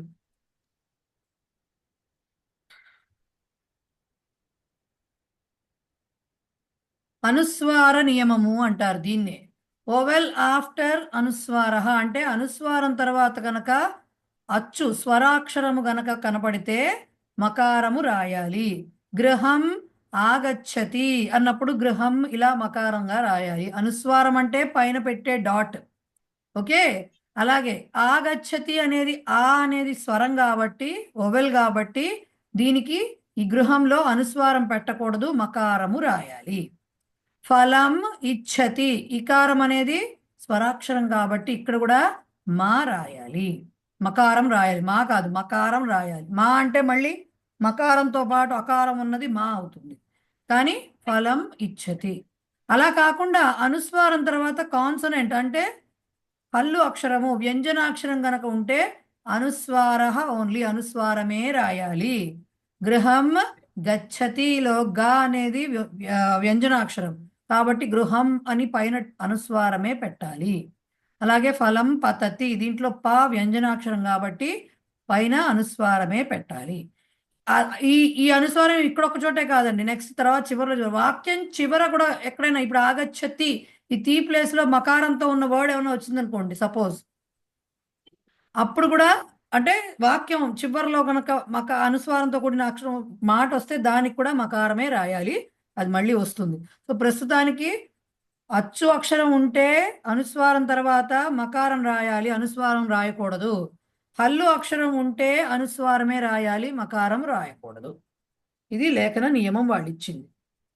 ఓకే రైట్, ఇది గుర్తుపెట్టుకోవాలి, మనం రాస్తున్నప్పుడు కూడా ఇది గుర్తుపెట్టుకుంటూ ఉండాలి. తర్వాత నెంబర్లు ఇచ్చారండి. నెక్స్ట్ నెంబర్లు అక్కడ నేను ఇంగ్లీష్ నెంబర్లును మన తెలుగు సంస్కృతం నెంబర్లు ఎలా ఉంటాయి ఇవి రాసుకోవడం వాళ్ళు అడుగుతారు ఎగ్జామ్లో కూడా. ఇవి సంఖ్యలు ఇచ్చి వాటిని ఒక్కొక్కసారి ఇంగ్లీష్ నెంబర్లు ఇచ్చి దీంట్లోకి రాయమంటారు. వాటిని చదవటం అంటే ఇప్పుడు ఏకహ అని ఉందనుకోండి, ఏకహ అని రాయాలి. ఏక విసర్గ ఏకహ నెంబరు సంస్కృతంలో ఎలా ఉంటుందో అవన్నీ ప్రాక్టీస్ చెయ్యాలి. ఓకే, సో ఏమంటారు దీంట్లో నెంబర్స్లో ఏంటంటే బేసిక్గా 1 2 3 ఇగోండి 1 2 3 4 5 6 7 8 9 0ని ఎలా రాస్తారనేది ఇక్కడ రాశాను నేను. ఓకే, ఇవి ప్రాక్టీస్ చెయ్యాలి. ఇవి ప్రాక్టీస్ చేస్తే ఏముంది, ఇంకెన్ని నెంబర్లైనా రాయొచ్చు కదా. ఒకటి ఈ 10 నెంబర్లు వస్తే ఎన్ని నెంబర్లైనా రాయొచ్చు. సో ఇవి ప్రాక్టీస్ చేయాలి. అయితే నోటితో చెప్పేటప్పుడు మనం ఒకటి అని ఓకటి అని చదువుతాం కదా, ఏకహ చదువుతాం కదా. సంస్కృతంలో ఎలా అంటే ONE1 TWO2 అని రాస్తాం కదా, చెప్పేటప్పుడు చెప్పిస్తాం కదా నోటితోటి.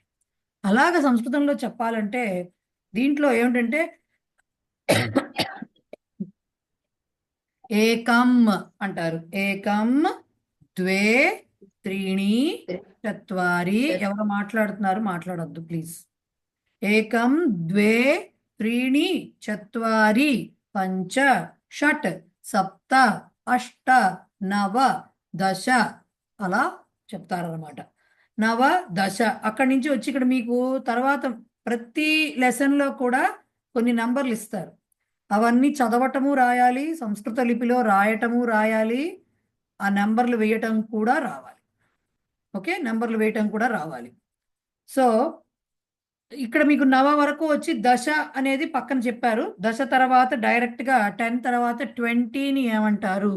వింశతి 20, త్రింశత్ 30, చత్వారింశత్ 40, పంచాశత్ 50, షష్టి 60, సప్తతి 70, అశీతి 80, నవతి 90, తర్వాత శతం 100, 100, సహస్రం అంటే 1000, లక్షం అంటే లక్ష, కోటి అంటే కోటి.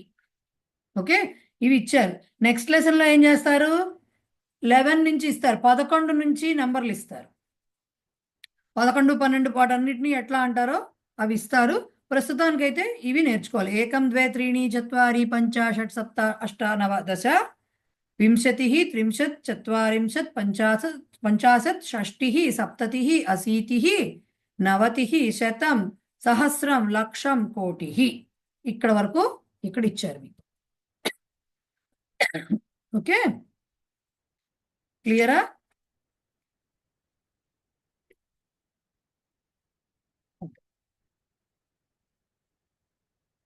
అర్థమైంది కదా? అవి అవి అవి అవి నేర్చుకోవాల్సినవే. అవి అక్కడ ఇచ్చినవి నేను చదివి చెప్పానంటే అవి బట్టి కొట్టాల్సినవే, నేర్చుకోవాల్సింది, కంటదా పట్టాలి వాటిని. దీని తర్వాత ఎక్సర్సైజ్ పార్ట్ ఉంది. అయితే ఈ ఎక్సర్సైజ్ పార్ట్ మనం ఇవాళ చెయ్యం కదా, నెక్స్ట్ క్లాస్లో ఎక్సర్సైజ్ చేస్తాం. మీరు చెప్పినవన్నీ ఒకసారి చూసుకుని క్రియాపదాలు కొన్ని నోటికి నలిగేలాగా రాసుకుని చదువుకుని వస్తే అప్పుడు ఈ ఎక్సర్సైజ్ పార్ట్ అంతా కూడా మనం నెక్స్ట్ క్లాస్లో చేస్తాము. క్లియరా? Yes, right. ఏవైనా సరే ఈ వ్యావహారిక శబ్దాలు కానీ ఇవన్నీ ఇచ్చినవి పైకి చదువుతూ ఉండండి. పైకి చదివితే ఉచ్చారణ వస్తుంది, రాయడం కూడా ఉచ్చరిస్తూ రాస్తున్నప్పుడు తప్పులు పోకుండా వస్తాయి. ఓకేనా? నోట్లో చదువుకోకండి, పైకి చదవటం ప్రాక్టీస్ చేసుకోండి. రైట్, ఎవరిని అడిగితే అడగచ్చు, లేదంటే నేను ప్రహేళికకు వెళ్ళిపోతాను. మహోదయ, ఈ నెంబర్స్ లో మనం ఫస్ట్ లెసన్ లో స్టోరీలో మనకి ఏకహ పండిత అని వచ్చింది, ఏకహ అని. ఇప్పుడు మనం ఇది ఏకం అంటున్నాం. ఓన్లే వాళ్ళు చెప్పేంత వరకు నేను ఎందుకులే చెప్పటం మళ్ళీ అనుకున్నా కానీ అబ్బే, సరే ఓకే, నో ప్రాబ్లం, చెప్తా. సంస్కృతంలో ఒక విశేషం ఉందని ఇందాక మొదలెట్టిన దాన్ని మళ్ళీ నాలుగు ఖర్చుకుని ఇప్పుడు చెప్పలేదు కదా ఎందుకని నోరు మూసుకున్నా, బట్ తప్పలేదు. సంస్కృతంలో ఒక స్పెషాలిటీ ఏంటంటేనండి, ఫస్ట్ 4 నెంబర్లు అంటే 1, 2, 3, 4 ఈ 4 నెంబర్లకి లింగ భేదం ఉంటుంది. మిగతా 5 నుంచి ఉండదు, మళ్ళీ 5 నుంచి మామూలుగానే ఉంటుంది. బట్ ఫస్ట్ 4 నెంబర్స్కి లింగ భేదం ఉంటుంది. అది ఎప్పుడు వస్తుంది తెలుసా? ఈ లింగ భేదంతో చెప్పిన మాట మీకు సెకండ్ లెవెల్లో వస్తుంది. కాబట్టి నేను డీటెయిల్డ్గా చెప్పను, బ్రీఫ్గా చెప్తాను. ఏకహ, ఏకా, ఏకం, 1. మేము చిన్నప్పుడు చదువుకున్నప్పుడు సంస్కృతం మా చేత నెంబర్లు చెప్పించాలంటే ఏకం అని చెప్పించాల, ఎప్పుడు ఏకహ, ఏకా, ఏకం, 1 ఇలాగే చెప్పించేవారు. ఏకహ పుంలింగంలో వస్తుంది, ఏకా స్త్రీలింగంలో వస్తుంది, ఏకం నపుంసకలింగంలో వస్తుంది. అంటే ఏకహ బాలకః అనాలి, ఏకా బాలిక అనాలి, ఏకం పుస్తకం అనాలి. సో ఏకహ, ఏకా, ఏకం 1. ఓకే, ద్వౌ, ద్వే, ద్వే 2 ఇలా చదివేవాళ్ళం మేము. ఎప్పుడు చిన్నప్పుడు గుర్తొస్తుంది మళ్ళీ. ద్వౌ అంటే పుంలింగంలో 2, 2 అని అర్థం అన్నాడు. ద్వౌ బాలకౌ అని చెప్తే 2 అని చెప్పడం అనమాట. ద్వౌ, ద్వే, ద్వే స్త్రీలింగ నపుంసకలింగాలకు ఒకే రకంగా ఉంటుంది. సో ద్వే, ద్వే బాలికే, మళ్ళీ అది కూడా చెప్పాలి. ఆ బాలికే ఎందుకనాలో చెప్పాలి, అందుకని మాట్లాడాలి. ద్వౌ, ద్వే, ద్వే 2, త్రయః, తిస్రః, త్రీణి 3 అంటారు. త్రయః, తిస్రః, త అంటే మామూలు తి, తిస్రః, త్రీణి 3, చత్వారః, చతస్రః, 4 అంటారు. సో ఈ నెంబర్ 4 వరకు ఇవన్నీ ఇప్పుడు ప్రస్తుతం గుర్తుపెట్టుకో, మీకు పరిచయాలు చావగొట్టేస్తారు వీటితో కూర్చోబెట్టి. కాబట్టి ఈ 4 నెంబర్లకి మాత్రం లింగ భేదం ఉంటుందండి. మన నెంబర్లో పంచ నుంచి ఉండదు. పంచ బాలకాహ, పంచ బాలికాహ, షట్ బాలకాహ, ఇలాగే ఉంటుంది. బట్ ఈ 4 నెంబర్లకి మాత్రం లింగ భేదం ఉంటుంది. కానీ ఇక్కడ మీకు ఏకం, ద్వే, త్రీణి అని మాత్రమే ఎందుకు ఇచ్చారంటే జనరలైజ్డ్గా చెప్పేటప్పుడు నపుంసకలింగ రూపాలు తీసుకుంటారు. అందుకని అలాగా అవి తీసుకుని చెప్పారు అంతే. ఎందుకంటే ఓన్లీ నెంబర్లు అని చెప్పారు ఇవి. పక్కనేమి ఎంత అక్కడ ఉన్నది పుంలింగమా స్త్రీలింగమా నపుంసకలింగమా మాట్లాడట్లేదు కాబట్టి జనరలైజ్డ్గా నపుంసకలింగ రూపాలు తీసుకుని చెప్పేశారు. బట్ ఫస్ట్ 4 నెంబర్స్కి లింగ భేదం ఉంటుంది. ఓకేనా? ఇప్పుడు డౌట్ అర్థమైందా? ఎవరు అడిగారు నన్ను? గుర్తులేదు ఎవరు అడిగారు. పావని గారు. Thank you. Okay fine. S Murthy గారు చెప్పండి సార్. పిఎస్ మూర్తి గారు. మేడం మళ్ళీ డిస్టర్బ్ చేస్తున్నాను. ఈ సున్నా చెప్పలా శూన్య అంటారా ఏమంటారు? శూన్య, శూన్యం. అంతేనా? మళ్ళీ దానికి కూడా అదే శూన్యం. శూన్య, శూన్యం, శూన్య అన్నీ ఉంటాయి. Okay okay okay. So you should start from 0 1 2 3 4 వీటికి ఆ, 3 లింగాలు ఉన్నాయి. అందుకనే వాళ్ళు అక్కడ జీరో చెప్పకుండా మాట్లాడకుండా కామ్గా తీసుకొచ్చారు. డైరెక్ట్ ఒకటికి వెళ్ళిపోయారు. అంటే నెంబర్లు అంటే జనరల్ గా సంఖ్యలు చెప్పమంటే 1 నుంచి స్టార్ట్ చేస్తాం కానీ 0 నుంచి ఎవరో మొదలు పెట్టం కదా సార్. అందుకని అలా తీసుకొచ్చారు అంతే. Okay right. సో దీని ఏమంటారు? దీని ఎక్సర్సైజ్ పార్ట్. ఇది ఒక్కసారి ఈ 4th నెంబర్ ఒకసారి చెప్పరా? ఈ చత్వారి, చత్ర చత్వారి, చత్వారి. చత్వారం వచ్చింది అంటావా అండి కళ్ళజోడు పెట్టుకుంటే? చత్వారి. ఓకే రమాదేవి 3 రూపాయల్లో చెప్పరా? 3 రూపాయల. చత్వారః, చతస్రః, చతస్రః, చతస్రః, చత్వారి. ఓకే రమాదేవి గారు హ్యాండ్ రైజ్ చేశారు. ఏమైపోయారు ఇవిడ? చెప్పండి మేడం.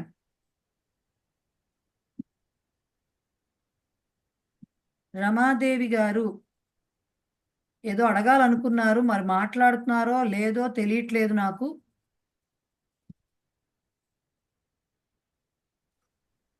ఫైన్. మరి ఆవిడ మాట వినబడట్లేదా నాకు తెలీదు. ఆవిడ అన్మ్యూట్ లోనే ఉన్నారు, మరి మాట వినబడట్లేదు నాకు. ఓకే మేడం చెప్పండి. ఒకసారి కవర్గము చవర్గము ఒకసారి చెప్పరా? కా ఖ గా ఘ అది ఏమవుతుందని ఇంకోటి అంగడితో పలకాలి. అంగా అంగా మళ్ళీ గా ఫుల్ గా పలకూడదు. గా ఫుల్ గా పలకూడదు అంటూ అక్కడితే ఆపేయాలి దాన్ని. ఓకే కక్క గగ్గ అంగా. ఇది అంటారు. అంటారు దాన్ని. మనం నీ అని చదివేసుకుంటున్నాం అంతే. అంటారు దాన్ని అంతే.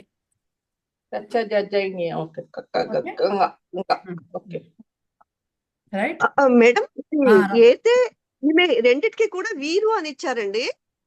అంటే పుల్లింగంలో అది అట్లాగే ఎట్లా ఏ సందర్భంలో ఎలా వాడాలి? ఏతే ఇమే రెండిటికి వీరు రెండు పుంలింగమేనండి. ఏతే అన్నా ఈక్వల్, ఇమే అన్నా ఈక్వలే. అయం ఏషః పుంలింగంలో ఇతడు రెండిటికి కూడా. అలాగే అయంకి ప్లూరల్ ఇమే, అయంకి ప్లూరల్ ఇమే, ఏషఃకి ప్లూరల్ ఏతే. ఏదైనా వాడచ్చు. ఏషః గచ్చతి అనొచ్చు, అయం గచ్చతి అనొచ్చు, అలాగే ఏతే గచ్చంతి అనొచ్చు, ఇమే గచ్చంతి అనొచ్చు. ఏదైనా మీనింగ్ సినోనిమ్స్ అవి. ఇది యుష్మత్ శబ్దం అస్మత్ శబ్దం ఇవన్నీ అది ఎట్లా గుర్తించాలండి? అది యుష్మత్ శబ్దం అని. త్వం యువాం యూయం వస్తేనే యుష్మత్. మిగతా ఏమొచ్చినా యుష్మత్ కాదు. అహం ఆవాం వయం వస్తేనే అస్మత్. మిగతా ఏమొచ్చినా అస్మత్ కాదు. Okay okay. యూని వి ఐ వి యు ఎలా గుర్తిస్తామంటే ఏం చెప్తాం చెప్పండి? సమాధానం దానికి మనం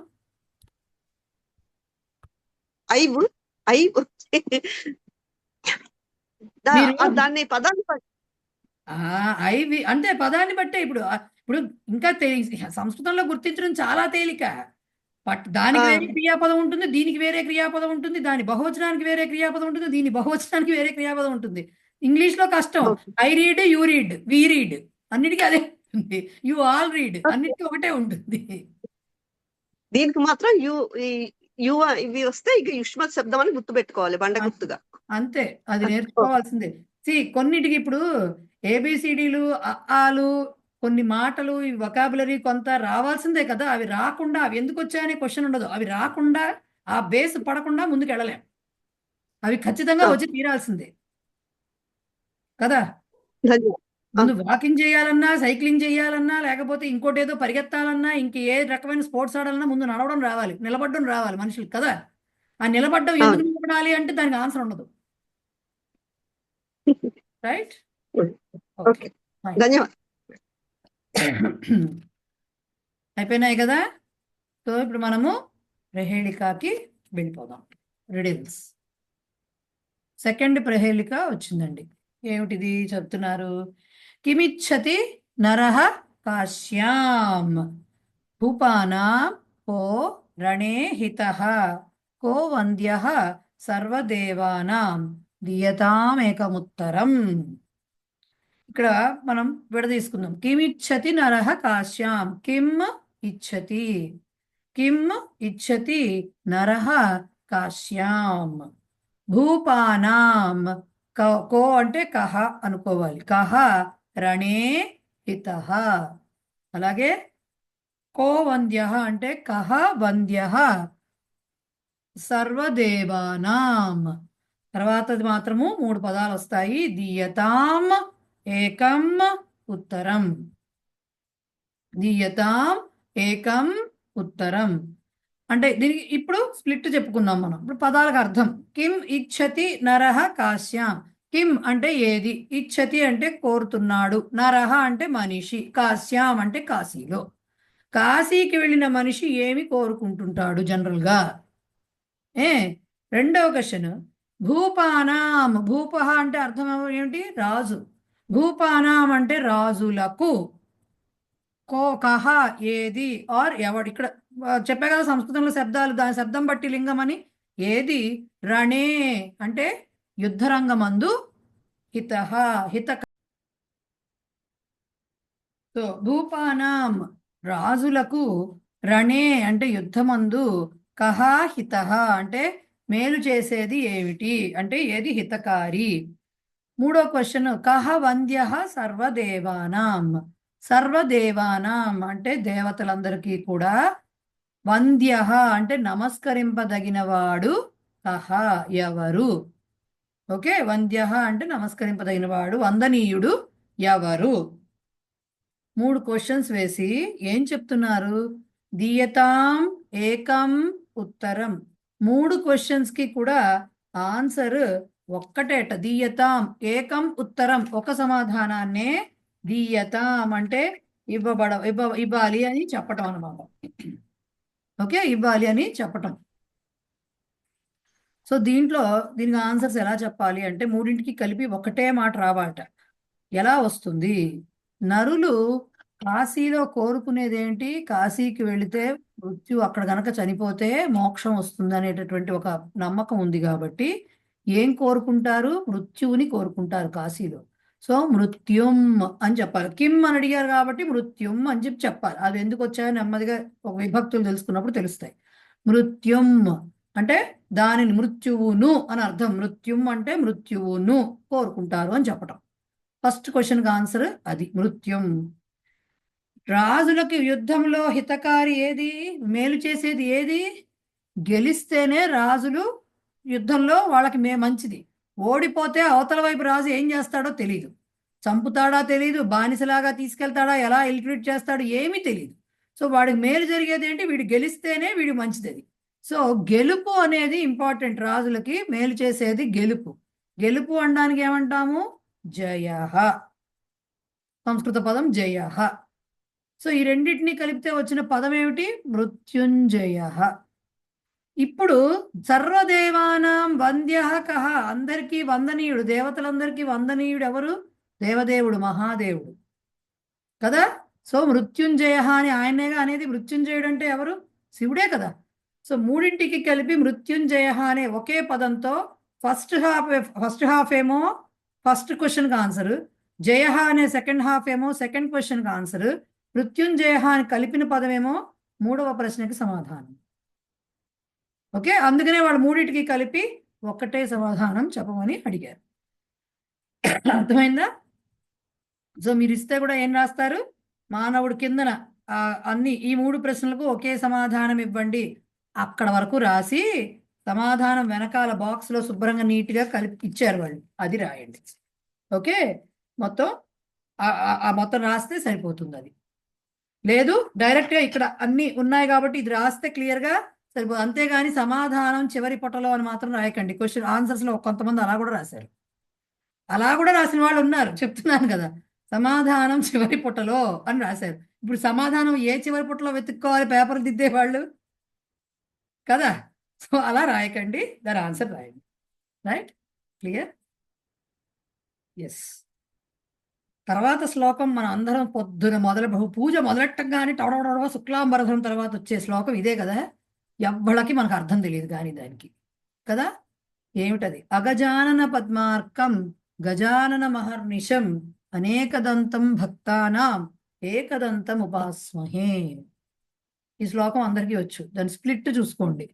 అగజానన పద్మార్కం ఒక్కటే మాట. అది అగజానన పద్మార్కం అనేది మొత్తం ఒకటే మాట. గజాననం అహర్నిశం అక్కడ స్ప్లిట్ ఉంది. గజాననం అహర్నిశం తర్వాతది వాళ్ళే ఇచ్చేసారు. అనేకదం తం, అది విడివిడిగానే ఉండాలి. అనేకదంతం అని చదివేస్తాం కదా మనము, కాదు. అనేకదం తం భక్తానాం ఏకదంతం ఉపాస్మహే. ఏకదంతం ఉపాస్మహే. ఏమిటి దీనికి అర్థం ఏమిటి? అగజానన పద్మార్కం ఫస్ట్ మాట విడివిడిగా చెప్పి పదాలకు దాంట్లో కూడా 3-4 పదాలు ఉన్నాయి. విడివిడిగా చెప్పి మీనింగ్ మళ్ళీ చెప్తా. అగజ అంటే గజ అంటే ఏంటంటే గచ్చతి అంటే నడిచేది. గా అంటే నడిచేది అని అర్థం అనమాట. మీనింగ్ అంటే కదిలేది, మూవ్మెంట్ ఉన్నది, గతి ఉన్నది. అగ అంటే అగహ అంటే కదలనిది. అచలము అంటామా? అచలం అంటే ఏంటి? కొండ కదలదు కాబట్టి ఉన్న చోటే ఉంటుంది కాబట్టి. అగహ అన్నా కూడా అదే. ఒక పదానికి చాలా అర్థాలు వస్తాయి సంస్కృతంలో. ఒక మీనింగ్ పర్వతము అనే మీనింగ్ కూడా ఉంది. అగజ అంటే పర్వతానికి పుట్టినది, అంటే హిమవంతుని కుమార్తె పార్వతీదేవి. అగజ అంటే ఇప్పుడు అర్థం ఏంటి అంటే పార్వతీదేవి కదలని కొండకి పర్వతమునకు పుట్టింది. పర్వతరాజు కుమార్తె పార్వతీదేవికి యొక్క ఆనన అంటే ఆననం అంటే ముఖము. పార్వతీదేవి యొక్క ముఖమునకు పద్మ అర్కం, ముఖము అనేటటువంటి పద్మము. ముఖాన్ని జనరల్గా మంచి పద్మంతో పోలిస్తారు కదా, ఆడవాళ్ళ ముఖాలను పోల్చడం అనేది ఉంది కదా మనకి కవితాపరంగా. సో ఈ పార్వతీదేవి యొక్క ముఖ కమలమునకు అర్కుడు అంటే సూర్యుడుట. ఎందుకు చెప్పారు ఆ మాట? కమలాలు ఎప్పుడు వికసిస్తాయండి? సూర్యుడు వచ్చినప్పుడు పూస్తాయి. తామర పూలు ఎప్పుడు వికసిస్తాయి? సూర్యుడు వచ్చినప్పుడు వికసిస్తాయి. కలువ పూలు చంద్రుడు వచ్చినప్పుడు పూస్తాయి. సో ఈ కమలము సూర్యుడు వచ్చినప్పుడు వికసిస్తుందిట, మామూలు కమలం అయితే, పువ్వు అయితే. కానీ ఇప్పుడు పార్వతీదేవి యొక్క ముఖ కమలము ఎప్పుడు వికసిస్తుంది? తన బిడ్డ అయినటువంటి గణేశుణ్ణి చూసినప్పుడు, వినాయకుడిని చూసినప్పుడు. సో పార్వతీదేవి ముఖ కమలమునకు సూర్యుడి వంటి వాడుట, అంటే ఆయన చూడంగానే ఈవిడ మొహం చక్కగా ఇంత ఆనందంతో నిండిపోతుందిట. సో వికసించడం అంటే ఈవిడ కూడా రెక్కలు వస్తాయని ఆ మొహానికి కాదు కదా. వికసించడం అంటే ఆనందంతో, ఆ ఆనందం అనేది ప్రతిఫలిస్తూ ఉంటుంది మొహంలో. ఎవరికైనా అంతేగా, తల్లికి జనరల్గా పిల్లల్ని చూస్తే కలిగే ఆనందం వేరే కదా అది. అందుకని పార్వతీదేవి యొక్క అగజ పార్వతీదేవి యొక్క ఆనన పద్మ ముఖం అనేటువంటి పద్మమునకు అర్కుని వలె అంటే సూర్యుని వలె ఉన్నటువంటి. అలాగే గజాననం అహర్నిశం. అహర్నిశం అనే మాటకి అందరికీ అర్థం తెలుసు, పగలు రాత్రి మొత్తం ఎప్పుడూ కూడా 24/7 అనే మాట ఇప్పుడు వాడుతున్నారు కదా, అదనమాట. ఎల్లవేళలా అహర్నిశము కూడా ఏంటి? గజాననం, గజ ఆననం. వినాయకుడి మొహం ఎలా ఉంటుంది? గజము ఫేస్తో ఉంటుంది. సో ఏనుగు ముఖంతో ఉండేవాడిని, ఓకే, ఏనుగు ఎల్లవేళలా అహర్నిశలు కూడా ఏనుగు ముఖంతో ఉండేవాడిని.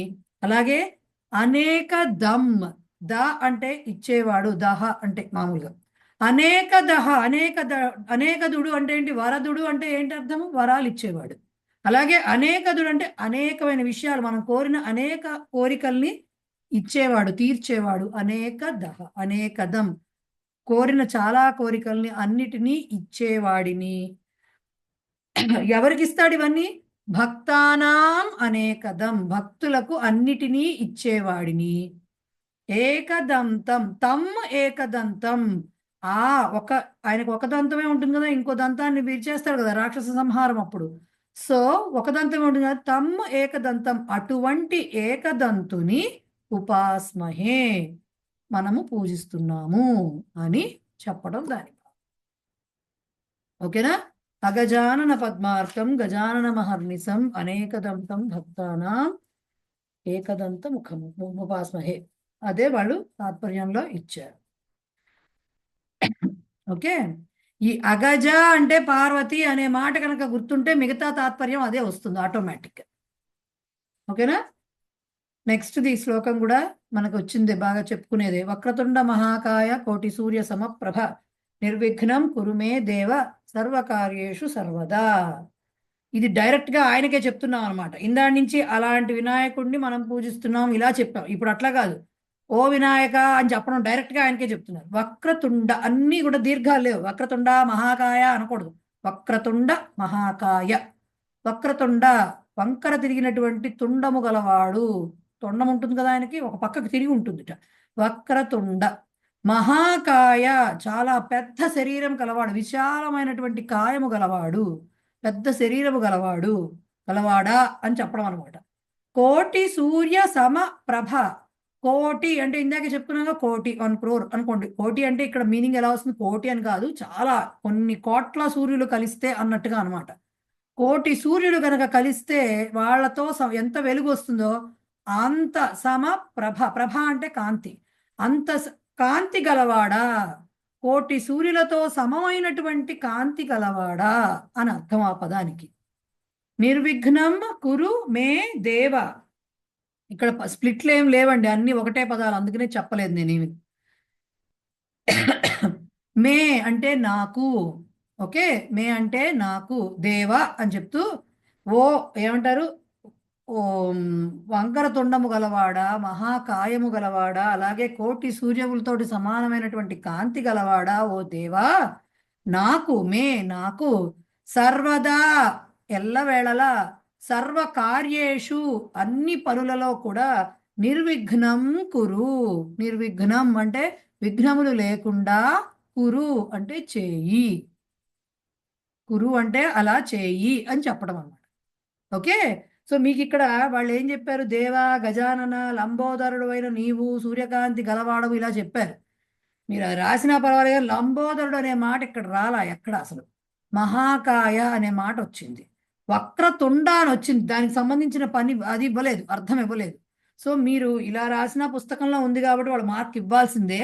లేకపోయినా మీరు రాయవలసింది ఏమిటి యాక్చువల్గా, వంకర తుండము గలవాడా, వంకర తిరిగినట్టు వంపు తిరిగిన తుండము గలవాడా, అలాగే పెద్ద శరీరము గలవాడా, అలాగే కోటి సూర్యులతోటి సమమైన కాంతి గలవాడా, ఓ దేవా. ఇంకా మీరు కావాలంటే కొంచెం యాడ్ చేసుకోవచ్చు, ఓ వినాయక అని కూడా పక్కన రాసుకోవచ్చు, తప్పేం లేదు. రాసి అప్పుడు మిగతాది రాయాలి. ఎల్లప్పుడూ నా పనుల యందు నిర్విఘ్నాన్ని కలిగించు అంటే విఘ్నాలు రాకుండా చూడు, ఇలా రాయొచ్చు. యాజ్ ఇట్ ఈజ్ అదే రాయాలని లేదు, ఇలా రాయొచ్చు, తప్పులేదు. ఓకేనా, క్లియరా? ఇంకా నుంచి ఈ శ్లోకాలు చదువుకుంటున్నప్పుడు ఈ అర్థాన్ని నెమరు వేసుకోండి, అప్పుడు బాగా గుర్తుంటాయి. ఓకే, కరెక్ట్గా అప్పుడు తొండమా తోక చూసి పూజ చేసుకుంటాం అనమాట అప్పుడు మనం. ఫైన్. సో అక్కడికి మీకు అది దాన్ని ఏమంటారు, టైం ఎంత అయింది, 6:30. సంగ్రాహ్య విషయాలు అయిపోయినాయి. నెక్స్ట్ ఈ సంస్కృత వాంగ్మయ పరిచయం మీరు చదువుకుంటారు. దీంట్లో క్వశ్చన్స్, దీంట్లోంచి వచ్చే క్వశ్చన్స్ కొన్ని మీకు ఆల్రెడీ లెసన్ ఎండింగ్ ఎక్సర్సైజ్లో కొన్ని ఇస్తూ ఉంటారండి. కొన్ని నేను ఊరికే చదువుకుంటూ వెళ్ళండి, థియరీ కొంచెం చదువుకుంటూ వెళ్ళండి, కొన్ని గుర్తుపెట్టుకుంటూ ఏదైనా నెంబర్లుగా ఇచ్చినవి, ఇప్పుడు ఇక్కడ ఆస్తిక దర్శనాలు ఇచ్చారు, అవేమిటో అలా గుర్తుపెట్టుకుంటూ ఉండండి. ఇవి క్వశ్చన్స్ అన్నీ కూడా మీకు చివరిలో వస్తాయి, మన క్లాస్ అయిపోయిన తర్వాత, అంటే మన సిలబస్ అయిపోయాక 100 క్వశ్చన్స్ 1 మార్క్ క్వశ్చన్స్ ప్రిపేర్ చేసినవి ఉన్నాయి, కొన్ని మిక్స్డ్గా వస్తాయి, దాంట్లో కొన్ని వస్తాయి. బట్ చదువుకుంటూ ఉండండి. అప్పుడు ఓల్డ్ పేపర్స్ తీస్తారు కాబట్టి థియరీ ఫస్ట్ చదువుకుంటూ వెళితే ఓల్డ్ పేపర్స్ తీసి చూస్తారు కాబట్టి క్వశ్చన్స్ అప్పుడు ఎలా రాయాలనేది అర్థమవుతుంది. ఓకేనా?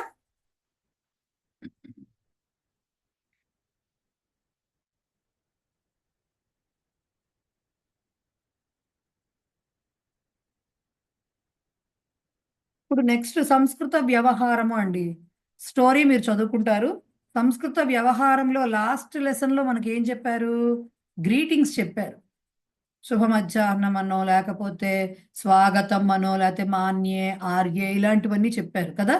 సమ్యక్, సాధు, సమీచీనం, అతి ఉత్తమం, ఇలాంటివన్నీ చెప్పారు. ఇప్పుడు ఇట్లా వాడుకునేవి కొన్ని మాటలు చెప్తూ వెళ్తారు. ప్రతి లెసన్లో కూడా కొన్ని కొన్ని హింట్స్ ఇస్తూ వెళ్తారు. ఇప్పుడు ఏం చేస్తున్నారు? కిమ్, వా అనేటటువంటి 2 పదాలు ఇస్తున్నారు.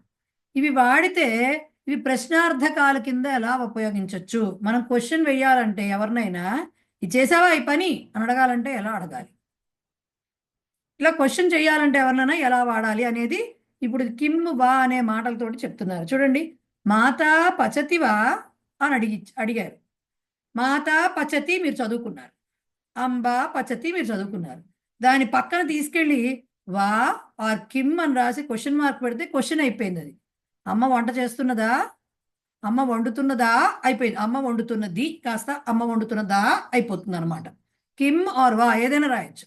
మాతా పచతి కిమ్ ఆర్ మాతా పచతి వా అని క్వశ్చన్ మార్క్ పెడితే అది ఏదైనా రాయొచ్చు. కిమ్ అయినా రాయొచ్చు, వా అయినా రాయొచ్చు.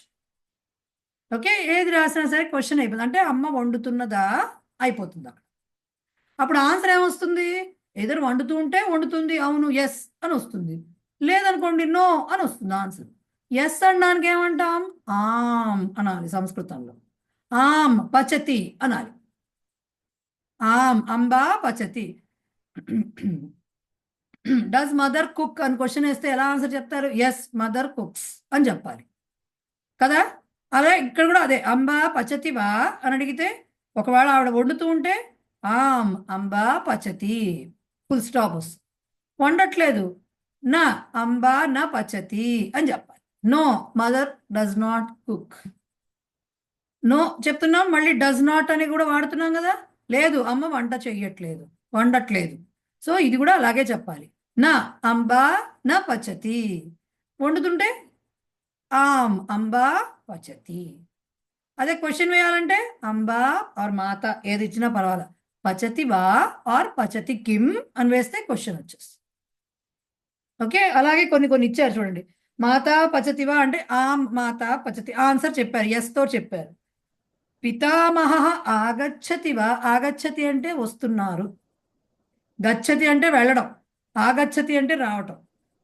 పితామహ సంస్కృతంలో అంటే వామ్ అని రాశారు ఇది. ఏంటండి? అక్కడ కిమ్ము వామ్ అని రాశారు, మరి వా అని అంటున్నారు కదా ఇప్పుడు. వామ్ కాదండి, వానే, వామ్ కాదు, వా. పైన సంస్కృతిలో రాశారు వామ్ అని. నా పుస్తకంలో పడలా, వానే పడింది. ఓకే, కిమ్ వా బుక్ లో అంతే. వామ్ అని పడిందండి, వామ్ అని పడింది. వామ్ కాదండి, వా అంతే. నాకు వానే పడిందండి, వా కిమ్ వా. ఓకే, సో పితామహ తాతగారు ఆగచ్చతివా వస్తున్నాడా అంటే నా, ఇప్పుడు రావట్లేదు, తాతగారికి రావట్లేదు, సో అలా చెప్పాలి ఆన్సర్. నా పితామహ నా ఆగచ్చతి, రెండు రాయాలి, రెండు చోట్ల నా రాయాలి, రెండు చోట్ల నా రాయాలి. నా పితామహ నా ఆగచ్చతి అని రాయాలి. అలాగే బాలక వదతివా, బాలుడు మాట్లాడుతున్నాడా అంటే ఇప్పుడు ఎస్ తోటి సమాధానం చెప్తున్నారు వాళ్ళు. ఆమ్ బాలక వదతి, ఆమ్ బాలక వదతి, అవును బాలుడు మాట్లాడుతున్నాడు. లత నృత్యతివా, లత నృత్యం చేస్తున్నదా అని అడిగితే ఆమ్ లత నృత్యతి అని చెప్పారు, చేస్తోంది కాబట్టి. లేకపోతే నా లత నా నృత్యతి అని చెప్పాలి. ఓకే, నాకి దీర్ఘాలు పెట్టకూడదు రెండు చోట్ల కూడా. నా లత నా నృత్యతి అని చెప్పాలి. వికాస ధావతివా, వికాస్ అనే పేరు గలవాడు పరిగెడుతున్నాడా? నా వికాస న ధావతి, లేదు వాడు పరిగెట్టట్లేదు. త్వం పఠసివా, నువ్వు చదువుతున్నావా అన్నప్పుడు ఎలా వస్తుంది? ఇప్పుడు క్వశ్చన్ త్వం తోటి స్టార్ట్ అయింది అంటే ఆన్సర్ ఎలా స్టార్ట్ అవ్వాలి? అహం తోటి స్టార్ట్ అవ్వాలి. ఆమ్ అహం పఠామి అని రావాలి. అక్కడ పఠసి అంటే త్వంకి వర్తిస్తోంది. నువ్వు చదువుతున్నావా అని అడిగినప్పుడు నేను చదువుతున్నా ను అని చెప్పాలి కదా. సో ఆమ్ అహం పఠామి. లేదు చదవట్లేదు అనుకోండి, నా అహం నా పఠామి. ఎలా అయినా సరే ఎస్ అయితే అలా చెప్పాలి, నో అయితే ఇలా చెప్పాలి. ఓకే, అది వాళ్ళు అక్కడ చెప్పింది అది. కొన్ని ప్రశ్న వాక్యాన్ని చెప్పండి అన్నప్పుడు కొన్నిటికి ఇచ్చారు సహా బాలక, కొన్ని ఏవో ఇచ్చారు అలా అంతే. ఓకే, చూడండి. ఆ ప్రశ్న వాక్యం చెప్పాలట. ఆం సహ కమలాకరః, దీనికి క్వశ్చన్ ఎలా రాస్తారు? సహ కమలాకరః వా, కమలాకరః వా.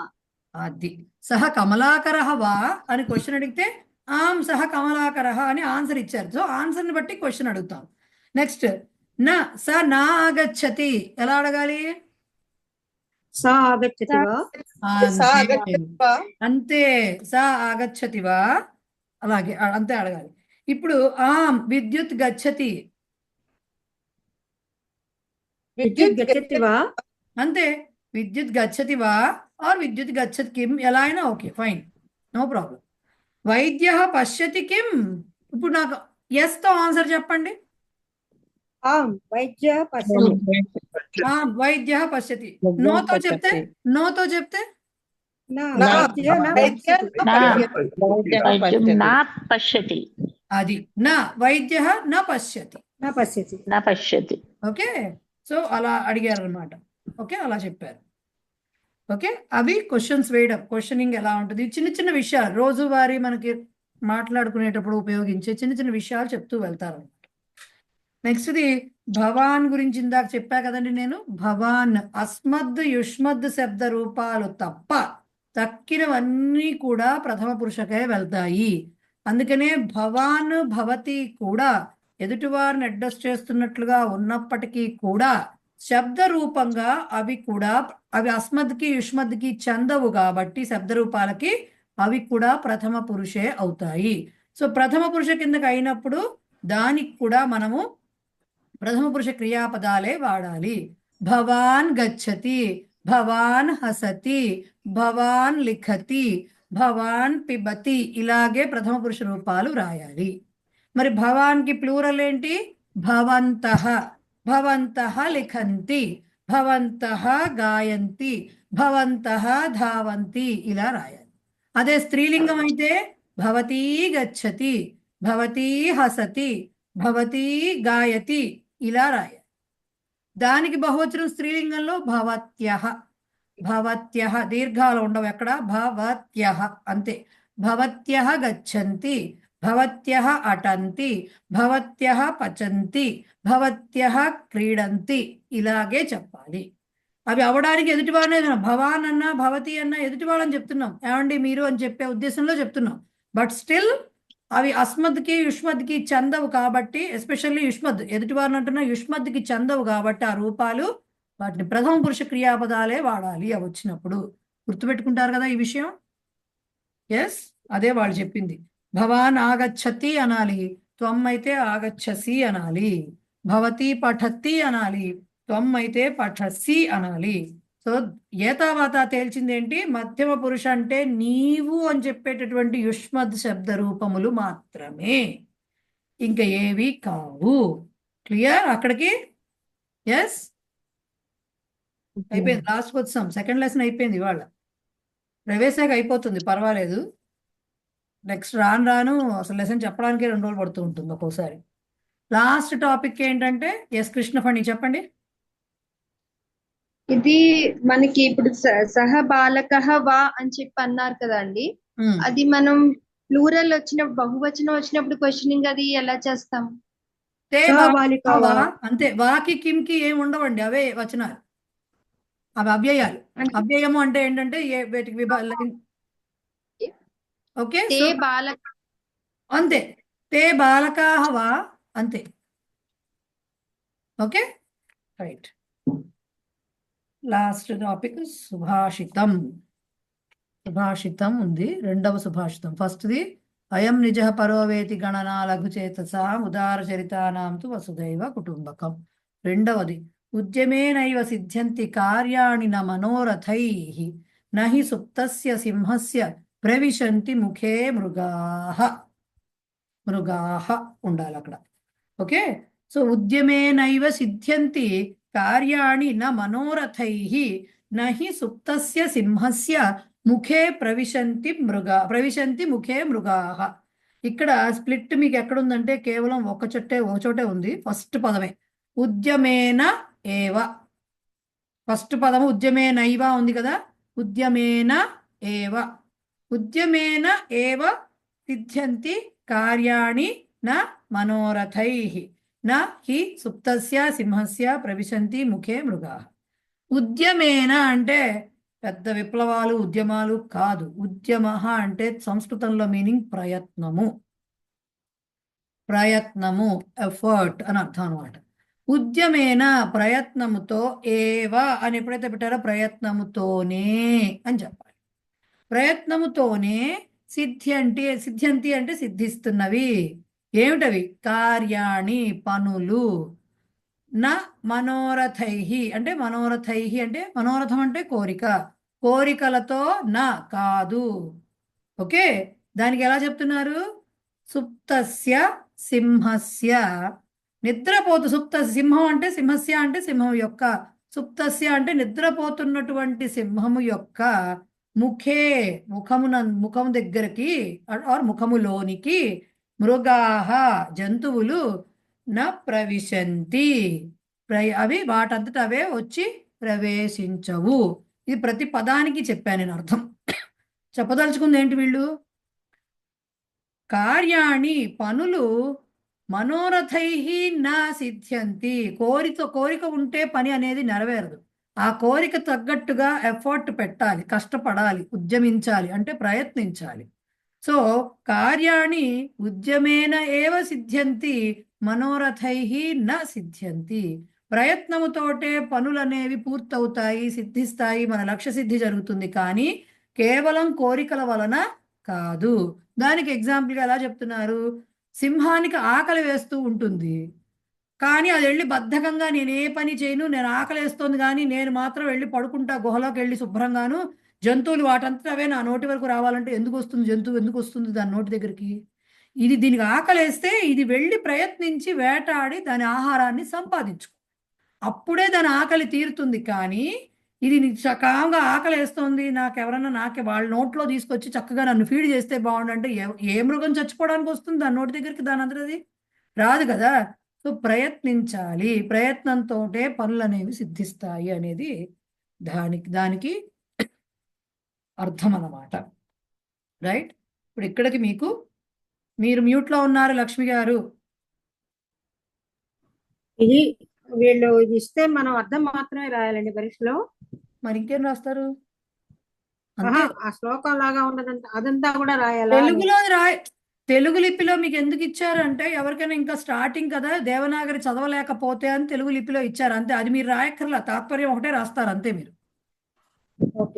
ఓకేనా? తాత్పర్యం ఒకటే అది పరిస్థితి. సో ఇక్కడికి విశ్రమించడం అండి. ప్రవిశంతి అంటే ప్రవేశించడం అండి, ఎంటర్ అవ్వడం, ప్రవేశించడం. నిద్రపోతున్నా అంటే స్పృతస్య అన్నారు కదా. ఓకే,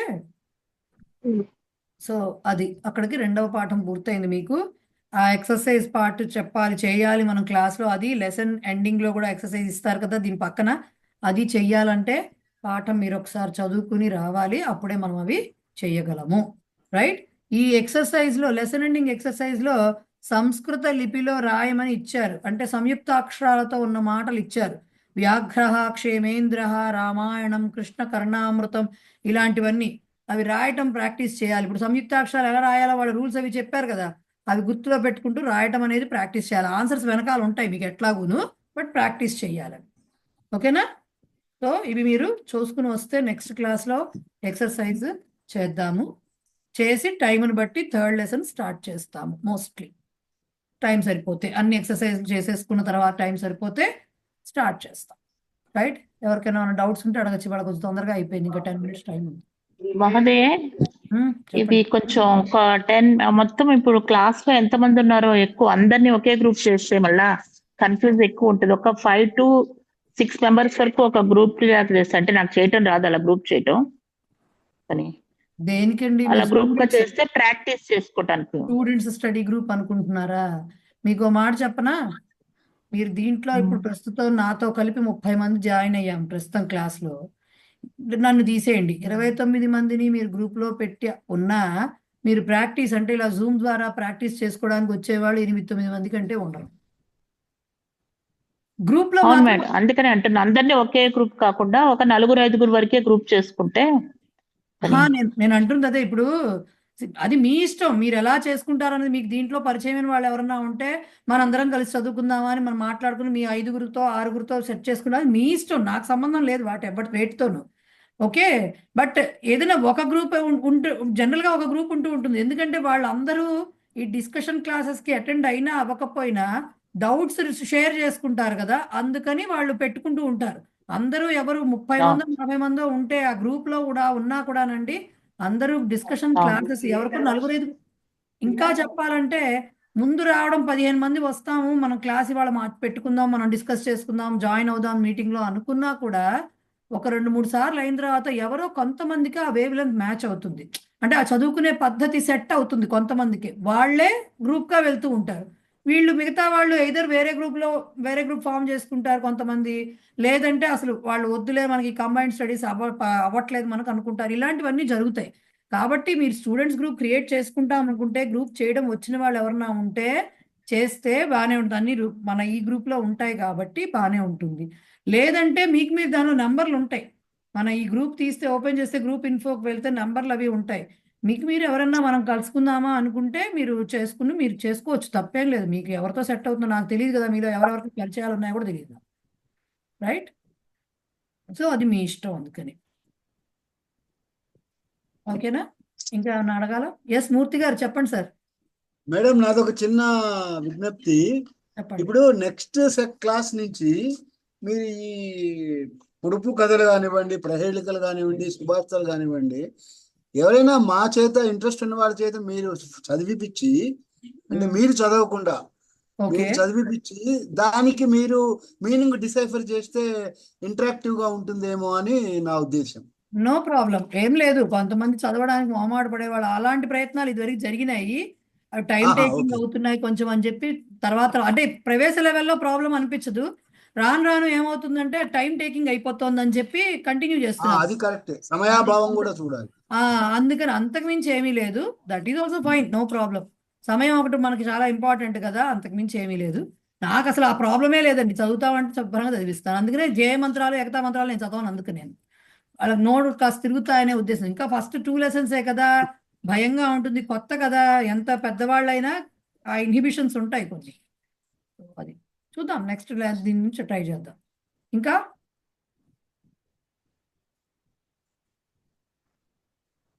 ఈ లెసన్కి సంబంధించిన ఎక్సర్సైజ్ మాత్రం నెక్స్ట్ క్లాస్ అయ్యాక వస్తుంది. ఎందుకంటే మీరు చదవాలి, మనం క్లాస్లో ఆ ఎక్సర్సైజ్ వాళ్ళు ఇచ్చిన ఎక్సర్సైజ్లు కంప్లీట్ చెయ్యాలి, అప్పుడు నేను పంపించే ఎక్సర్సైజ్ వస్తుంది. ఓకేనా? రైట్. ఇప్పుడు ఈ లెసన్ ఇవాళ చేసిన స్లైడ్స్ మాత్రం వచ్చేస్తాయి, ఇప్పుడు వస్తాయి. ఓకే, క్వశ్చన్ ఆన్సర్స్ కూడా ఒకళ్ళు క్వశ్చన్ ఒకళ్ళు ఆన్సర్ అలా చెప్పిస్తే కూడా మాకేమైనా అలవాటు అవుతుందేమో కదా మేడం. ఒక్కటి అర్థం చేసుకోవాలి రమాదేవి గారు, అది నేను క్వశ్చన్ ఆన్సర్స్ అంటే టెక్స్ట్ బుక్ లో అయితే నేను అందరి చేత చెప్పిస్తున్నాను. నేను పంపించే ఎక్సర్సైజ్లు చెయ్యాలంటే time is very precious, time సరిపోదు. ఆ టైం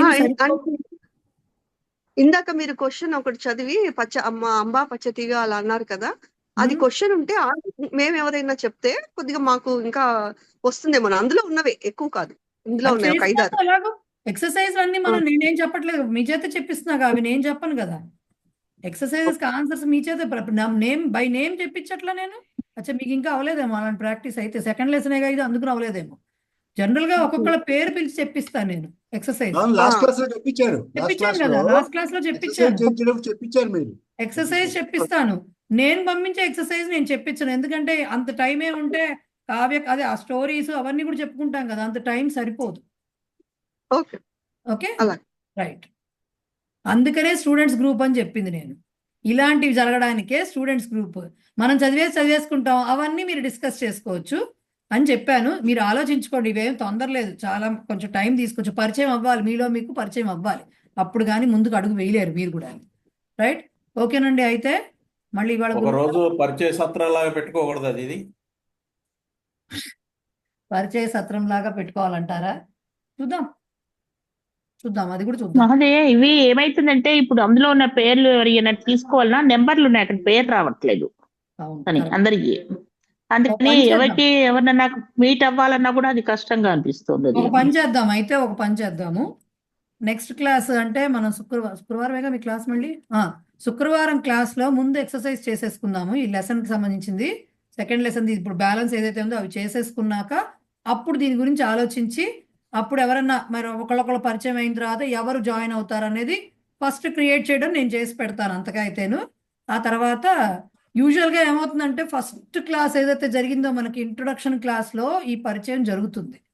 బట్ మొన్న ఏమైందంటే చాలా మంది వచ్చారు మొన్న ఫస్ట్ డే, ఆల్మోస్ట్ 45+ వచ్చేసరికి ఇంతమందితో మాట్లాడుతూ అవుతున్నప్పుడు యాక్చువల్లీ చెప్పాలనుకున్నది చెప్పలేము. అందుకని నేను ఎంతమంది నిలబడతారో క్లాస్లో అప్పుడు మాట్లాడదామని నేను మాట్లాడించలేదు. ఇప్పుడు నెక్స్ట్ క్లాస్లో శుక్రవారం నాడు ఈ లెసన్ అయ్యాక కొత్త లెసన్ స్టార్ట్ చెయ్యకుండా మిగిలిన టైంలో కొంచెం ఈ పరిచయ కార్యక్రమం అది పెట్టి అప్పుడు ఎవరైనా గ్రూప్ చేసుకుందాం అనుకునేట్టయితే దాంట్లో బలవంతం ఏం లేదండి, మీ యూసేజ్ కోసమే, మీకు డిస్కస్ చేసుకోవడానికి అంతే. ప్రతిదానికి నన్ను అప్రోచ్ అయ్యే అవకాశం ఉండొచ్చు ఉండకపోవచ్చు కదా, అందుకు రైట్. అప్పుడు వాళ్ళ పేరు చెప్తున్నప్పుడు వాళ్ళ నెంబర్ కూడా చెప్తే ఎవరి కాళ్ళు నోట్ చేసేసుకుంటాము, అలాగే అలా అయితే ఈజీ అవుతుంది. లేకపోతే లిస్ట్ చేయడమే అంది ఇంకోటి కూడా మేడం, ఇప్పుడు చెప్పండి. ఈ RM39M అని జూమ్ యూజర్ అని ఇట్లా ఉన్నాయి, వాళ్ళవి తీసేసి వాళ్ళ పిల్లల చేతి చెప్పి వాళ్ళ పేర్లు కనుక కరెక్ట్ గా రాయిపిస్తే ఆటోమేటిక్ గా మన గ్రూప్ లో పేర్లు రిఫ్లెక్ట్ అవుతాయి. అది మన గ్రూప్ లో పేర్లు రిఫ్లెక్ట్ అయితే ఆటోమేటిక్ గా అప్పుడు అవును, పేర్లతో వాళ్ళే ఐడెంటిఫై మార్చుకోవాలి. చేయవచ్చు, నెంబర్ తో కాకుండా. అవును. ఇట్లా జూమ్ యూజర్ ఇట్లాంటివి ఉన్నాయి అనుకోండి, అది మనకు తెలియదు వాళ్ళు ఎవరో. But Unless mostly the name is specified by అండి them. వాళ్ళే వాళ్ళు స్టోర్ చేసుకోవాలా. లేదు మోస్ట్లీ ఇప్పుడు వీళ్ళు యాక్చువల్గా ఇక్కడ ఉన్న వాళ్ళందరూ ఆల్మోస్ట్ పేర్లే పెట్టారు, పేర్లు పేర్లే ఉన్నాయి. ఉన్నాయి, ఆల్మోస్ట్ అవును. పేర్లే ఉన్నాయి. ఎవరో ఒక్కళ్ళే కాబట్టి కొద్దిగా అంటే కొంచెం S3 అని ఒక్కళ్ళే పెట్టుకున్నారు కానీ మిగతా వాళ్ళందరికీ పేర్లే ఉన్నాయి ఆల్మోస్ట్. అవి పేర్లు కనిపిస్తాయి ఆటోమేటిక్ గా. వస్తాయి, పేర్లు ఉంటాయి. బట్ అక్కడ మీకు ఏంటంటే వాట్సాప్ గ్రూప్ లో మీకు దాంట్లో కూడా వాట్సాప్ గ్రూప్ లో కూడా మీరు పేరు పెట్టుకుంటే నెంబర్ దగ్గర మీకు తెలుస్తుంది, ఎవరికి వాళ్ళు పెడితే పెడతారు. లేకపోయినా దీని అది గురించి వాళ్ళు మనము ఫ్రైడే క్లాస్ లో ఒకసారి డిస్కస్ చేసి దాని గురించి ఎలా చేస్తే బాగుంటుందో ఆలోచిద్దాం. ఈ లోపల వాళ్ళు పేర్లు లేని వాళ్ళు గనక వాళ్ళ నెంబర్ ఎదురుగా పేరు పెట్టుకొని వాట్సాప్ గ్రూప్ లో వాళ్ళు స్టోర్ చేసుకుంటే మనకు అప్పుడు ఆ పేరు కనిపిస్తుంది నెక్స్ట్ క్లాస్ కి. అప్పుడు ఓన్లీ నంబర్లే ఉండవు, పేర్లు కూడా కనిపిస్తాయి. కొంతమందికి అది చేయడం రాదు, వస్తుంది కదా సార్, అందుకని నేను దాని గురించి ఇప్పుడు మాట్లాడంటే ఇప్పుడు అంతా ఎక్స్ప్లెయిన్ చేయలేను నేను ఇక్కడ కూర్చుని. అందుకని చూడండి, ట్రై చేయండి, నెక్స్ట్ క్లాస్ లో చూద్దాం దాని సంగతి. ఓకేనా, రైట్. సో కృష్ణఫణి అన్న చెప్పాలా? ఈ కథ కూడా ఒకసారి చదివిస్తే క్లాస్ లో బాగుంటుందండి. అమ్మా సారీ వెరీ మచ్, కథ మాత్రం నాకు టైం సరిపోదండి. ఇప్పుడు ఇది బాగానే ఉంటుంది, ప్రవేశ కొంచెంలో కొంచెం బాగానే ఉంటుంది కానీ నాకు నెక్స్ట్ లెవెల్కి వచ్చేసరికి అస్సలు టైం సరిపోదు. నెక్స్ట్ లెవెల్ నుంచి ఈ టైం నాకు కనీసం నా ప్లాన్ ఎలా ఉంటుందంటే కనీసం మీకు August last week last Sunday మీకు ఎగ్జామ్ అంటే నాకు జూలై ఫస్ట్ వీక్ నాకు సిలబస్ అయిపోవాలి, నాకు జూన్ ఎండింగ్కే సిలబస్ అవ్వాలి. సిలబస్ మొత్తం అయిపోయి వదిలేసేసి ఒక 1 month మిమ్మల్ని చదువుకోమని వదిలేయాలి. నేను చెప్పుకుంటూ పోతే అవ్వదు కదా, చదువుకోమని చెప్పి నా పద్ధతి ఇంతవరకు 5 ఏళ్ల నుంచి అట్లాగే ఉంది. 1.5 months ముందర నా సిలబస్ అయిపోయి కనీసం ఆగస్ట్ ఎండింగ్ అంటే జూన్ ఎండింగ్కి July first maximum July first week కల్లా అవగొట్టుకుంటే సిలబస్ తర్వాత 1 month మీరు చదవాలి. మీరు చదువుకున్న తర్వాత మీ డౌట్స్ నోట్ చేసుకోవాలి. అన్నీ బాగా చదువుకున్న తర్వాత నేను August first week or second వీక్లలో 2 క్లాసులు పెడతాను మళ్ళీ. అప్పుడు ఏంటి, ఒకటి పేపర్ ఎలా రాయాలనేది ఫస్ట్ చెప్తాం, రివిజన్ ఒకసారి బ్రీఫ్గా రివిజన్ ఇచ్చేసి మొత్తం ఇప్పటి వరకు మనం నేర్చుకున్నవి ఏంటంటే వెరీ బ్రీఫ్ రివిజన్ ఇచ్చి పేపర్ పుస్తకంలో మీకు 2 మోడల్ పేపర్స్ ఇస్తారు టెక్స్ట్ బుక్లో. ఒకటి ఆన్సర్డ్ పేపర్ ఉంటుంది, రెండవది ఆన్సర్స్ ఉండవు. సో అది ఇక్కడ చేస్తాం మనం పేపర్. గ్రామర్ ఎస్పెషల్లీ క్వశ్చన్స్ అంటే ఆన్సర్ మీకు నెమ్మదిగా చదివేసరికి తెలిసిపోతాయి అప్పటికి ఆన్సర్స్. బట్ గ్రామర్ ఏదైతే ఉందో మనం అంతా చేస్తాం. ఎలా రాయాలి, మీరు పేపర్లో ఎలా ప్రజెంట్ చేయాలి, మార్క్స్ ఎలా వస్తాయి అనేది అది చెప్పుకుంటాం. అది చెప్పాక ఇంకా అప్పటికి సరిపోకపోతే ఆ క్లాసు డౌట్ సెషన్ రెండోది ఉంటుంది. 2 క్లాసులు ఇవి జరగాలి అంటే ఇంత టైం జరగాలి. ఇంకా ఇవి కూడా చదువుతూ కూర్చుంటే అయ్యే పని కాదు. అందుకని అది స్టూడెంట్స్ గ్రూప్ పెట్టుకోండి, దానిలో మీరు చదువుకోండి అని చెప్పింది కారణం అది. ఓకేనా, అదనమాట పరిస్థితి. ఇవన్నీ చెప్తూ ప్రతిదీ డిస్టెన్స్ అదే అన్న కొంత స్వాధ్యాయం ఉండాలండి, సెల్ఫ్ స్టడీ అనేది కొంత ఉండాలి. అది ఇప్పటి నుంచి అలవాటు చేస్తే రాను రాను అసలు అవి చెప్పేందుకు టైం కూడా ఉండదు క్లాస్లో. మొన్నటి క్లాస్ ది రికార్డింగ్ ఇంకా ఇందులో రాలేదండి. మరి వచ్చేసింది. మీరు ఆనంద బ్రహ్మ సబ్స్క్రైబ్ చేసుకోవాలి, ప్లేలిస్ట్ లోకి వెళ్ళి చూడాలి. అంటే మన గ్రూప్ లో పెడుతున్నారు కదా, నేను అది చూడలేదండి అందులో. లేదు గ్రూప్ లో ఫస్ట్ 2 సార్లు అలవాటు అవడానికి పెట్టాను నేను, అంతే. మీరు ప్లేలిస్ట్ లోకి వెళ్ళి చూసుకోవాలి, లేకపోతే మీరు సబ్స్క్రైబ్ చేస్తే డైరెక్ట్ గా మీకు కనబడుతుంది.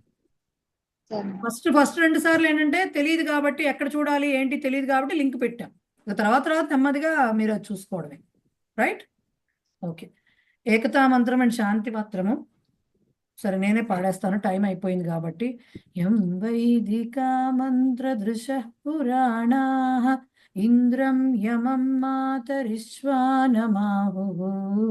వేదాంతినో నిర్వచనీయమేకం యం బ్రహ్మ శబ్దేన వినిర్దిశంతి శైవాయమీశం శివ ఇత్యవోచన్ యం వైష్ణవా విష్ణురితి స్తువంతి బుద్ధస్తథార్హన్నితి బౌద్ధ జైనాః సత్శ్రీ అకాలేతి చ సిక్ఖ సంతః శాస్తేతి కేచిత్ ప్రకృతిః కుమారః